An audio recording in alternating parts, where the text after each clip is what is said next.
ദൈവനാമം വാഴ്ത്തപ്പെടുമാറാകട്ടെ. ദൈവസന്നിധിയിലായിരിക്കുന്ന എല്ലാ പ്രിയപ്പെട്ടവർക്കും വീണ്ടും വരുന്നവനായ കർത്താവിനുഷ്ഠമായിരിക്കുന്ന യേശു ക്രിസ്തുവിലുള്ള വന്ദനത്തെ അറിയിക്കുന്നതിൽ സന്തോഷമുണ്ട്. നാം പ്രമാണമായി പഠിച്ചുകൊണ്ടിരിക്കുന്ന വിഷയത്തിൻ്റെ പ്രമാണമായിട്ട് നമുക്ക് ഇന്ന് രാത്രിയിൽ 1 പത്രോസ് 4-ാം അധ്യായം 12 മുതൽ 19 വരെയുള്ള ഭാഗമാണ് ചിന്തിക്കാനായിട്ട് പോകുന്നത്. സമയം ഇല്ലാത്തതുകൊണ്ട് ഞാൻ ആദ്യം വായിക്കുന്നില്ല, മറിച്ച് നമ്മൾ ഓരോ വാക്യത്തിലോട്ട് കടന്നു പോവുകയാണ്. ഞാൻ ഇവിടെ ഓരോ വാക്യങ്ങളും ചിന്തയ്ക്ക് വിധേയമായി എടുക്കുമ്പോൾ നിങ്ങളും ആ വാക്യത്തിൽ ശ്രദ്ധിച്ചുകൊണ്ടിരിക്കണം എന്ന് ഞാൻ ഓർപ്പിക്കുകയാണ്. 1 പത്രോസ് 4-ാം അധ്യായം അതിൻ്റെ 12-ാമത്തെ വാക്യം ഞാൻ വായിക്കുന്നു. പ്രിയമുള്ളവരെ, നിങ്ങൾക്ക് പരീക്ഷയ്ക്കായി സംഭവിച്ചിരിക്കുന്ന അഗ്നിശോധനയെങ്കിൽ ഒരു അപൂർവ കാര്യം നിങ്ങൾക്ക് വന്നുകൂടി എന്ന് വെച്ച് അതിശയിച്ച് പോകരുത്. നമ്മെ 12-ാം വാക്യം മുതൽ താഴോട്ടുള്ള വാക്യങ്ങളിൽ ചിന്തിക്കുമ്പോൾ നമുക്ക് ഈ ഭാഗത്ത് കാണാൻ കഴിയുന്ന ഒരു പ്രത്യേകത, തുടർന്ന് പാലിക്കുന്ന വാക്യങ്ങളിൽ ദൈവജനം കർത്താവിൻ്റെ നാമം ധരിച്ചതിൻ്റെ ഫലമായിട്ട് അവർ കടന്നു പോകുന്ന ഉപദ്രവങ്ങൾക്കും കഷ്ടതകൾക്കും അവർ ഏത് വിധത്തിൽ അതിനോട് പ്രതികരിക്കണം, അവരുടെ മനോഭാവം അതിനോട് എങ്ങനെയായിരിക്കണം എന്നൊക്കെയാണ് പത്രോസ് ഈ ഭാഗങ്ങളിൽ പറയുന്നത്. നമുക്കറിയാം, സാധാരണ ഏതൊരു മനുഷ്യനും ഉപദ്രവങ്ങൾ നേരിടുമ്പോൾ അവർ പലപ്പോഴും തളർന്നു പോകാറുണ്ട്, ആശ്ചര്യപ്പെടാറുണ്ട്, ഉത്കണ്ഠ ഉള്ളവരായിത്തീരുന്നു, പരിഭ്രാന്തരായിത്തീരുന്നു, തികച്ചൊരു ആശയക്കുഴപ്പത്തിലായിത്തീരുന്നു. കാരണം ഒരു വിശ്വാസത്തിൻ്റെ പേരിലാണ് ഈ കഷ്ടതകൾ അനുഭവിക്കുന്നത്. ക്രിസ്തുവിൻ്റെ പേരിലായിരിക്കുന്ന ഉപദ്രവങ്ങളാണ്. ഇത് കേൾക്കുമ്പോൾ അവർക്ക് താങ്ങുവാനായിട്ട് സാധിക്കുന്നില്ല. അവരപ്പോൾ ചോദിക്കും, എന്തുകൊണ്ടാണ് ഞങ്ങൾക്കിങ്ങനെ സംഭവിച്ചത്? എൻ്റെ ജീവിതത്തിൽ ഇങ്ങനെ സംഭവിക്കാനുള്ള കാരണം എന്താണ് എന്ന് ചിന്തിക്കും. ഒരു പക്ഷെങ്കിൽ ഇങ്ങനെയുള്ള അനുഭവങ്ങൾ കടന്നു വരുമ്പോൾ നമ്മുടെ മനസ്സിൽ കൂടി കടന്നു പോകുന്ന ഒരു ചിന്ത, ബഹുഭൂരിപക്ഷ ആൾക്കാരുടെയും ചിന്ത എപ്രകാരമായിരിക്കും, ഞാൻ കർത്താവിനെ സേവിക്കാൻ വേണ്ടി, ആരാധിക്കാൻ വേണ്ടി, സത്യത്തിലായിരിക്കുന്ന ഒരു ആരാധനയിൽ പങ്കെടുത്ത് സംതൃപ്തിയോടെ പോകാൻ വേണ്ടിയാണ് ഞാൻ ആഗ്രഹിക്കുന്നത്. അത്തരം സന്ദർഭങ്ങളിൽ ഇങ്ങനെയുള്ള പരീക്ഷണങ്ങൾ, ഉപദ്രവങ്ങൾ, പീഡനങ്ങൾ എന്തുകൊണ്ട് കടന്നു വരുന്നു എന്ന് ചോദിക്കാറുണ്ട്. പക്ഷെ അവരുടെയൊക്കെ പ്രതീക്ഷ എന്ന് പറയുന്നത് ജീവിതം നിറയെ അനുഗ്രഹങ്ങളും എപ്പോഴും സംതൃപ്തിയും ദൈവീയമായ സംരക്ഷണവും അനുഗ്രഹങ്ങളും ഒക്കെ ആയിരിക്കാം അവരുടെ മനസ്സിലിരിക്കുന്നത്. അതൊന്നുമല്ല ക്രിസ്തു നമുക്ക് വാഗ്ദാനം ചെയ്തു. അനുഗ്രഹങ്ങളുണ്ട്, നന്മയുണ്ട്, ഉയർച്ചയുണ്ട്, സംരക്ഷണമുണ്ട്, എല്ലാം ഉണ്ട്. അപ്പോൾ തന്നെ ഒരു സൗഭാഗ്യകരമായിട്ടുള്ള ജീവിതമല്ല ക്രിസ്ത്യാനിറ്റി നമുക്ക് ഓഫർ ചെയ്യുന്നു. അനുഗ്രഹങ്ങളോടുകൂടെ കഷ്ടതയും ഭാരവും പ്രയാസവും സമ്മിശ്രങ്ങളാകുന്ന ജീവിത അനുഭവങ്ങളിൽ കൂടിയാണ് ക്രൈസ്തവ സഭ എല്ലാ കാലവും കടന്നു പോയിട്ടുള്ളത്. അപ്പോൾ ധന്യമായിട്ടുള്ള ഒരു ജീവിതം നയിക്കുമ്പോൾ ഈ സന്ദർഭത്തിൽ നമ്മുടെ കർത്താവായ യേശു ക്രിസ്തുവിൻ്റെയും പൗലോസ് അപ്പോസ്തലൻ്റെയും വാക്കുകൾ ശ്രദ്ധിച്ചാൽ നമുക്ക് കുറച്ച് കാര്യങ്ങൾ ചിന്തിക്കുവാനായിട്ടുണ്ട്. യോഹന്നാൻ്റെ സുവിശേഷം 15:18 പ്രാർത്ഥന വായിക്കുന്നു. കർത്താവ് പറയുന്നുണ്ട്, ലോകം നിങ്ങളെ പയക്കുന്നുവെങ്കിൽ അത് നിങ്ങൾക്ക് മുമ്പേ എന്നെ പാലിച്ചിരിക്കുന്നു എന്ന് അറിയും. അപ്പോൾ ലോകത്തിൽ നമ്മൾ ജീവിക്കുമ്പോൾ, ലോകത്തിൽ നമുക്ക് ഉപദ്രവവും കഷ്ടവും നേരിടുമ്പോൾ ഓർത്തുകൊള്ളണം, നിങ്ങൾക്ക് മുമ്പായി എന്നെയും ലോകം അങ്ങനെ പകച്ചു, ഉപദ്രവിച്ചു എന്ന് ഓർത്തുകൊള്ളുകയും. 1 യോഹന്നാൻ 3:13 യോഹന്നാൻ പറയുന്നു, സഹോദരന്മാരെ, ലോകം നിങ്ങളെ പയക്കുന്നുവെങ്കിൽ ആശ്ചര്യപ്പെടരുത്. അത് പുതുമയല്ല. കർത്താവിന് ഇതുപോലായിരിക്കുന്ന പീഡനങ്ങൾ കടന്നുപോയി, അതുകൊണ്ട് പുതിയ അനുഭവമല്ല. ആശ്ചര്യപ്പെട്ടു പോകരുത്, അഥവാ തളർന്നു പോകരുത് എന്ന് യോഹന്നാൻ ഓർപ്പിക്കുകയാണ്. 2 തീമോഥെയോസ് 3:12 പൗലോസ് അപ്പോസ്തലൻ പറയുന്നത്, എന്നാൽ ക്രിസ്തുയേശുവിൽ ഭക്തിയോടെ ജീവിപ്പാൻ മനസ്സുള്ളവർക്കെല്ലാം എന്തുണ്ടാകും? ഉപദ്രവം ഉണ്ടാകും.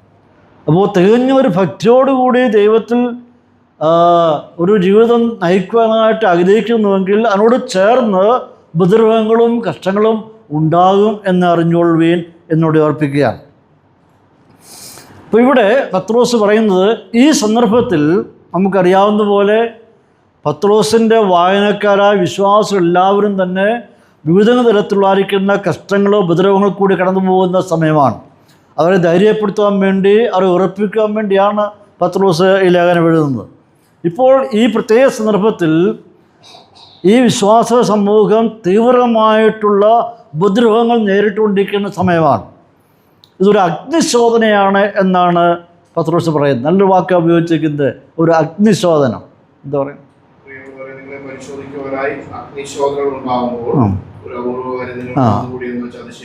അഗ്നിശോധന ഉണ്ടാകുമ്പോൾ ഇത് തികച്ചും ഒരു അപൂർവ കാര്യമാണ് എന്നറിഞ്ഞുകൊണ്ട് വിസ്മയപ്പെട്ടു പോകരുത്, അതിശയിച്ചു പോകരുത് എന്ന് ഓർപ്പിക്കുകയാണ്. അപ്പോൾ ഇവിടെ ഇവർ കടന്നു പോകുന്ന സാഹചര്യം ഒരു അഗ്നിശോധന, തീക്കൂടി കടന്നു പോകുന്ന ഒരനുഭവം. നാം ചരിത്രം പഠിച്ചു കഴിഞ്ഞാൽ, സഭാചരിത്രം പഠിച്ചു കഴിഞ്ഞാൽ, ചരിത്രത്തിൽ ഉടനീളം ഇന്ന് വരെയുള്ള കാലഘട്ടം പഠിച്ചു കഴിഞ്ഞാൽ ദൈവജനം അവിശ്വാസികളാൽ എല്ലാ കാലവും ഉപദ്രവവും പീഡനവും സഹിച്ചിട്ടുണ്ട്. സഭ ഉണ്ടായ കാലം മുതൽ ഇന്നുവരെയും വിശ്വാസ സമൂഹം, ദൈവജനം ഉപദ്രവങ്ങൾ കൂടിയാണ് കടന്നു പോകുന്നത്. അങ്ങനെയുള്ള ചരിത്രമാണ് ക്രൈസ്തവ സഭയ്ക്കുള്ളത്. AD 64 ജൂലൈ മാസം 24-ാം തീയതി റോമിൽ വലിയൊരു തീപിടുത്തം ഉണ്ടായി. ആ തീപിടുത്തം 9 ദിവസം നീണ്ടു നിന്നു. നീറോ ചക്രവർത്തി റോമൻ നഗരം പുതുക്കിപ്പണിയുവാൻ വേണ്ടി റോമൻ പട്ടണം തീയിട്ടതാണ്. 9 ദിവസം നിന്ന് കത്തി, പട്ടണങ്ങളെല്ലാം കത്തി നശിച്ചു. നഗരങ്ങളും വീടുകളും പാർപ്പിടങ്ങളും സൗധങ്ങളും എല്ലാം കത്തിച്ചാമ്പലായി. ജനമെല്ലാം നീറോ ചക്രവർത്തിക്ക് വിരോധമായി തീർന്നു എന്നറിഞ്ഞപ്പോൾ അദ്ദേഹം അതിൽ നിന്നും ശ്രദ്ധ തിരിച്ചുവിടാൻ വേണ്ടി ചെയ്തത്, ഇത് ക്രിസ്ത്യാനികളായിരിക്കുന്നവർ കത്തിച്ചതാണ് എന്ന് പറഞ്ഞുകൊണ്ട് അവരെ ഉപദ്രവിക്കാൻ തുടങ്ങി. അങ്ങനെ ഒട്ടനവധി വിശ്വാസികൾ കൊല്ലപ്പെട്ടു. അവരെ തുണിയും മറ്റും ഉള്ള സാധനങ്ങൾ കൊണ്ട് റാപ്പ് ചെയ്തിട്ട് ഈ നീറോ ചക്രവർത്തിയുടെ സായാഹ്ന സമയങ്ങളിൽ അദ്ദേഹത്തിൻ്റെ പൂന്തോട്ടത്തിൽ കുരിശുമേ കൊണ്ടുകൊണ്ട് ഡെഡ് ബോഡി ചുറ്റിക്കെട്ടിയിട്ട് അതിന് തീ കൊടുത്ത് രാത്രി മുഴുവനും പന്തമായിട്ട് ജ്വലിക്കുകയായിരുന്നു. അങ്ങനെ ഒട്ടനവധി വിശ്വാസികൾ അവിടെ കൊല്ലപ്പെട്ടിടയായിരുന്നു. അദ്ദേഹം അതിൽ നിന്ന് രക്ഷപ്പെടുവാൻ വേണ്ടി ക്രിസ്ത്യാനികളെ ഉപദ്രവിക്കുകയുണ്ടായി. അങ്ങനെ ഓരോ ചരിത്രം പഠിക്കുമ്പോൾ ഒരുപക്ഷെങ്കിൽ പത്രോസ് ഇതൊക്കെ എഴുതുന്ന കാലഘട്ടങ്ങളിൽ നീറോയുടെയൊക്കെ ഉപദ്രവങ്ങൾ നേരിടുന്ന സമയമാണ്. ആരംഭ കാലഘട്ടങ്ങളിൽ ക്രൈസ്തവ സഭ റോമൻ ചക്രവർത്തിമാർ കൂടി നിരവധി, ഏകദേശം 11 റോമൻ ചക്രവർത്തിമാർ ക്രൈസ്തവ സഭയെ ഉപദ്രവിച്ചിട്ടുണ്ട്, ഇല്ലായ്മ ചെയ്യാൻ വേണ്ടി ഉപദ്രവിച്ചിട്ടുണ്ട്. എന്നാൽ ക്രൈസ്തവ സഭയുടെ പ്രത്യേകത, എത്രമാത്രം അടിച്ചമർത്തുവാൻ ശ്രമിക്കുന്നുവോ അത്രയും വളർന്നുകൊണ്ടിരിക്കേണ്ട സഭയാണ് വിശ്വാസ സമൂഹം എന്ന് പറയുന്നത്. പണ്ഡിറ്റ് ജവഹർലാൽ നെഹ്റു ഒരിക്കൽ പറയുകയുണ്ടായി, ക്രിസ്ത്യാനികൾ എന്ന് പറയുന്നത് ഉറങ്ങുന്ന സിംഹമാണ്, അതിനെ ഉണർത്തരുത്, ഉണർത്തിക്കഴിഞ്ഞാൽ അത് അപകടകാരിയാണ്. പ്രിയപ്പെട്ടവരെ, എപ്പോഴെല്ലാം ക്രൈസ്തവ സഭയ്ക്ക് എതിരെ പീഡനങ്ങൾ വന്നിച്ചിട്ടുണ്ടോ ആ സമയങ്ങളിൽ ശക്തമായ പ്രാർത്ഥനകൾ ഉയർന്നിട്ടുണ്ട്, ശക്തമായ വളർച്ച ഉണ്ടായിട്ടുണ്ട്. ഒരു കാലഘട്ടത്തിൽ അടിച്ചമർത്താൻ പറ്റാത്ത ശക്തമായിട്ടുള്ളൊരു ശക്തിയാണ് ക്രൈസ്തവ സഭ എന്നിവർ. കാരണം ഇത് കർത്താവായ യേശു ക്രിസ്തുവിൻ്റെ നാമമാണ്. പൗലോസ് അപ്പോസ്തലൻ പറയുന്ന ഇപ്രകാരമാണ്, എനിക്ക് സുവിശേഷത്തെപ്പറ്റി ലജ്ജയില്ല, വിശ്വസിക്കുന്ന ഏവനും ആദ്യ യഹൂദനും പിന്നെ അവനും അത് രക്ഷയ്ക്കായി ദൈവശക്തിയാകുന്നു എന്ന് പറയും. ഇത് രക്ഷയ്ക്കായി ദൈവശക്തിയാണ്. ഇനി 13-ാമത്തെ വാക്യത്തിലേക്ക് നാം കടന്നു വരുമ്പോൾ, ക്രിസ്തുവിൻ്റെ കഷ്ടങ്ങൾക്ക് പങ്കുള്ളവരാകും തോറും സന്തോഷിച്ചുകൊള്ളുവീൻ, അങ്ങനെ നിങ്ങൾ അവൻ്റെ തേജസ്സിൻ്റെ പ്രത്യക്ഷതയിൽ ഉല്ലസിച്ച് ആനന്ദിപ്പാൻ ഇടവരും. നിങ്ങൾ പീഡനങ്ങൾക്ക് വിധേയരാകുമ്പോൾ ക്രിസ്തുവിൻ്റെ കഷ്ടങ്ങളിൽ നിങ്ങൾ പങ്കുചേരുക. ഇതുവരെയും ക്രിസ്തുവിനോട് ചേർന്നിട്ടുള്ളൂ, എന്നാൽ ക്രിസ്തുവിൻ്റെ കഷ്ടങ്ങളിൽ നിങ്ങൾ പങ്കാളികളായി തീർന്നിട്ടില്ല. അതുകൊണ്ട് ഓരോ പ്രാവശ്യവും വിധങ്ങളായിരിക്കുന്ന കഷ്ടതകൾക്ക് കടന്നു പോകുമ്പോൾ ഓർത്തുകൊള്ളുക, ഞാൻ ക്രിസ്തുവിൻ്റെ കഷ്ടങ്ങളിൽ പങ്കാളിത്തം കൂടി വഹിക്കുകയാണെന്ന് ഓർക്കുക. അഥവാ ക്രിസ്തു ക്രൂസ് ചുമന്നതുപോലെ ഞാനും ചുമക്കുകയാണ്, ക്രിസ്തു അനുഭവിച്ച പോലെ ഞാനും അനുഭവിക്കുകയാണ്. അപ്പോൾ ചുരുക്കി പറഞ്ഞാൽ ഓരോ ഉപദ്രവവും കഷ്ടങ്ങളും യേശു ക്രിസ്തുവിൻ്റെ കഷ്ടങ്ങളോട് ചേരുകയാണ്, പങ്കുള്ളവരായി തീരുകയാണ്. നമ്മുടെ ക്രിസ്തീയ ജീവിതത്തിൻ്റെ ആത്യന്തിക ലക്ഷ്യം എന്താണ്? റോമാലേഖനം 8:17 വായിക്കുന്നു, നാം അവനോട് കൂടെ തേജസ്കരിക്കേണ്ടതിന് അവനോട് കൂടെ കഷ്ടം അനുഭവിച്ചാൽ എത്ര എന്ന് പറയും. അപ്പോൾ എന്താണ്? കർത്താവിനോട് കൂടി കഷ്ടം അനുഭവിക്കുന്നുവെങ്കിൽ നാം അവനോടുകൂടി തേജസ്കരണവും പ്രാപിക്കണം. അപ്പോൾ ക്രിസ്തു സഹിച്ചതെല്ലാം നമുക്ക് സഹിക്കാൻ പറ്റുമോ? ഒരിക്കലും സാധ്യമാവുകയില്ല. യേശു ക്രിസ്തുവിന് മാത്രമേ മനുഷ്യവർഗത്തിൻ്റെ പാപത്തെ ചുമന്നൊഴിയുവാനായിട്ട് സാധിക്കൂ. യേശു ക്രിസ്തുവിൻ്റെ കഷ്ടാനുഭവങ്ങളോട് നമുക്ക് ചേരുവാൻ പറ്റുന്നുണ്ട്. എന്നാൽ യേശു ക്രിസ്തു അനുഭവിച്ചായിരിക്കുന്ന മനുഷ്യവർഗത്തിൻ്റെ പാപത്തെ ചുമന്നൊഴിയുവാനായിട്ട് ആർക്ക് കഴിയില്ല. അത് കർത്താവിന് മാത്രമേ കഴിഞ്ഞുള്ളൂ. അത് ഭയാനകമായിരുന്നു, അത് താങ്ങാൻ പറ്റാവുന്നതായിരുന്നില്ല. കഴിയുമെങ്കിൽ പിതാവേ എന്നിൽ നിന്ന് ഈ പാനപാത്രം മാറ്റണമേ എന്ന് പറയുകയുണ്ടായി. അത്രമാത്രം ഭയാനകമായിരിക്കുന്ന അനുഭവമായിരുന്നു കാൽവറിയിലെ മരണം എന്ന് പറയുന്നത്. അത് ഫലമായിട്ട് നമുക്ക് ഇന്ന് സമാധാനം, പ്രത്യാശ, സന്തോഷം ഒക്കെ നേടിത്തടുവാനായിട്ടായിരുന്നു. അപ്പോൾ ഈ കഷ്ടതകളൊക്കെ കർത്താവ് ഏകനായി അനുഭവിച്ചു. എന്നാൽ നാം നമ്മുടെ ശരീരത്തിലും മനസ്സിലും മുറിവേറ്റവരായിട്ട് തീരുകയാണ്. അഥവാ ഉപദ്രവങ്ങൾ കടന്നു പോകുമ്പോൾ നമ്മുടെ ശരീരം ദണ്ഡിപ്പിക്കപ്പെടുന്നുണ്ട്, മാനസികമായി താഴ്ന്നു പോവുകയാണ്. ഉപദ്രവങ്ങളോട് കടന്നു പോകുമ്പോൾ നാം ഏകരല്ല, നാം ഒറ്റപ്പെട്ടു പോകുന്നില്ല എന്നുള്ളത് കൂടെ മനസ്സിലാക്കണം.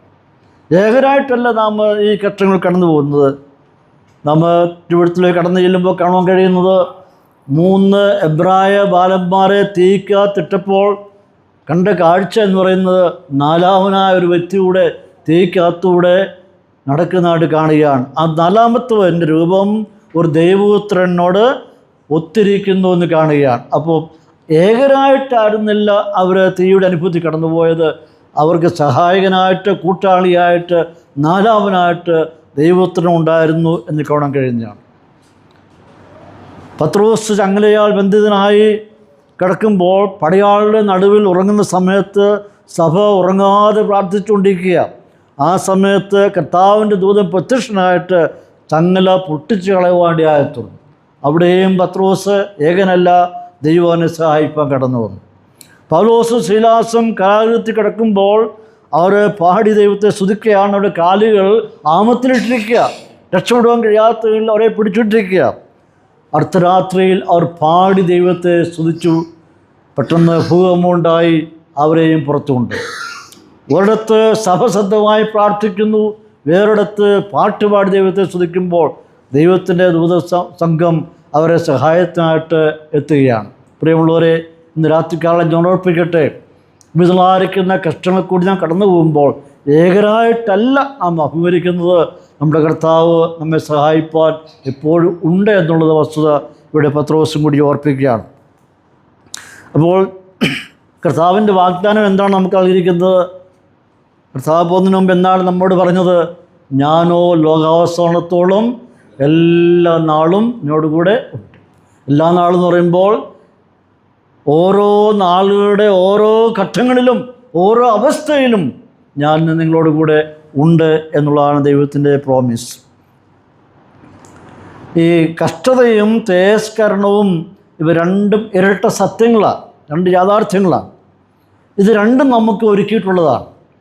ജീവിതത്തിൽ കഷ്ടതകളും തേജസ്കരണം പ്രാപിക്കുക എന്ന് പറയുന്നത് നമുക്ക് വേണ്ടി ഒരുക്കിയിരിക്കുന്നതാണ്. കർത്താവ് ഒരിക്കലും കഷ്ടത മാറ്റിയിട്ട് തേജസ്കരണം മാത്രമായി നമുക്ക് തരുന്നില്ല.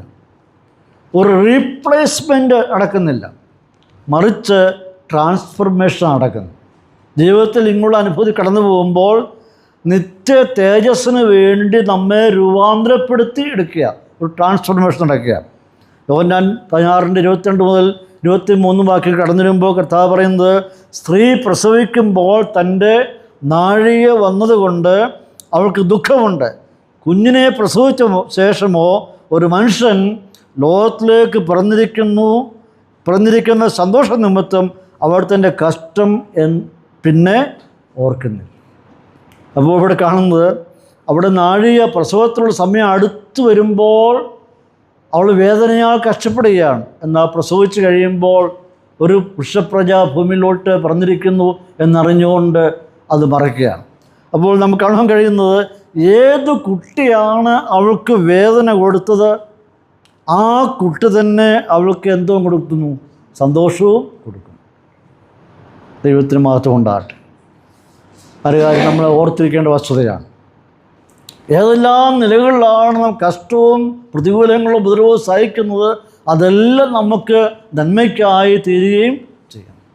ദൈവത്തെ സ്നേഹിക്കുന്നവർക്ക് നമുക്കെല്ലാവർക്കും അറിയാം, ദൈവത്തെ സ്നേഹിക്കുന്നവർക്ക് നിർണയപ്രകാരം വിളിക്കപ്പെട്ടവർക്ക് സകലവും നന്മയ്ക്കായി കൂടി വ്യാപരിക്കും. അപ്പോൾ ജീവിതത്തിൽ എന്തെല്ലാം വന്നാലും അത് നഷ്ടത്തിനോ കഷ്ടത്തിനോ അല്ല ചെന്ന് അവസാനിക്കുന്നത്, അത് അവസാനം നന്മയ്ക്കായി മാത്രമേ ഭവിക്കുകയുള്ളൂ.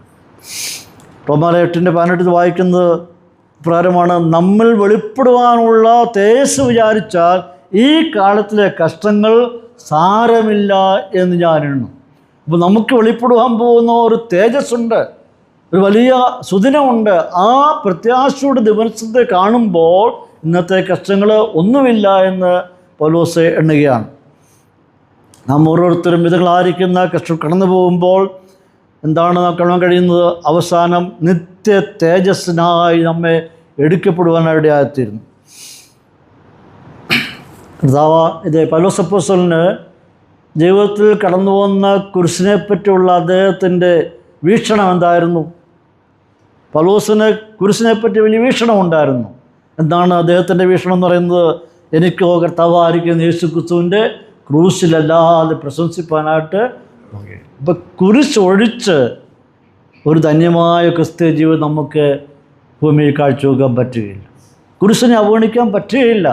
അതിലാണ് സകല ആത്മീയ യാഥാർത്ഥ്യം അടങ്ങിയിരിക്കുന്നത്. അതിനെ ഒഴിവാക്കാൻ നമുക്ക് പറ്റുകയില്ല. അവിടെ അതിനെ ചുറ്റിപ്പറ്റിയാണ് സകല ആത്മീയ അനുഗ്രഹങ്ങളും നന്മകളും ഭാവിയെല്ലാം അതിനെ ചുറ്റിപ്പറ്റി കിടക്കുകയാണ്.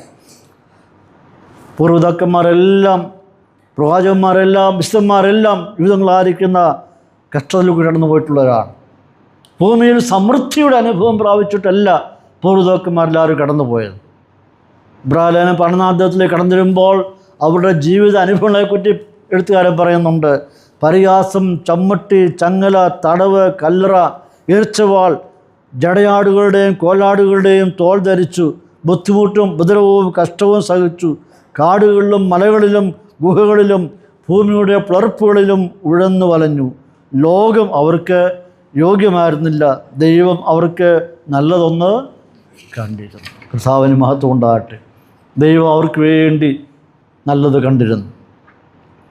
കപ്പണിയല്ലാത്ത ഭവനം, വളർന്നിട്ടില്ലാത്ത പട്ടണങ്ങൾ, അത് ദൈവം ശില്പിയായി നിർമ്മിച്ചതും അടിസ്ഥാനമുള്ള നഗരത്തിന് വേണ്ടി അവർ കാത്തിരുന്നു. അവരെല്ലാവരും അങ്ങനെ മരിച്ചു.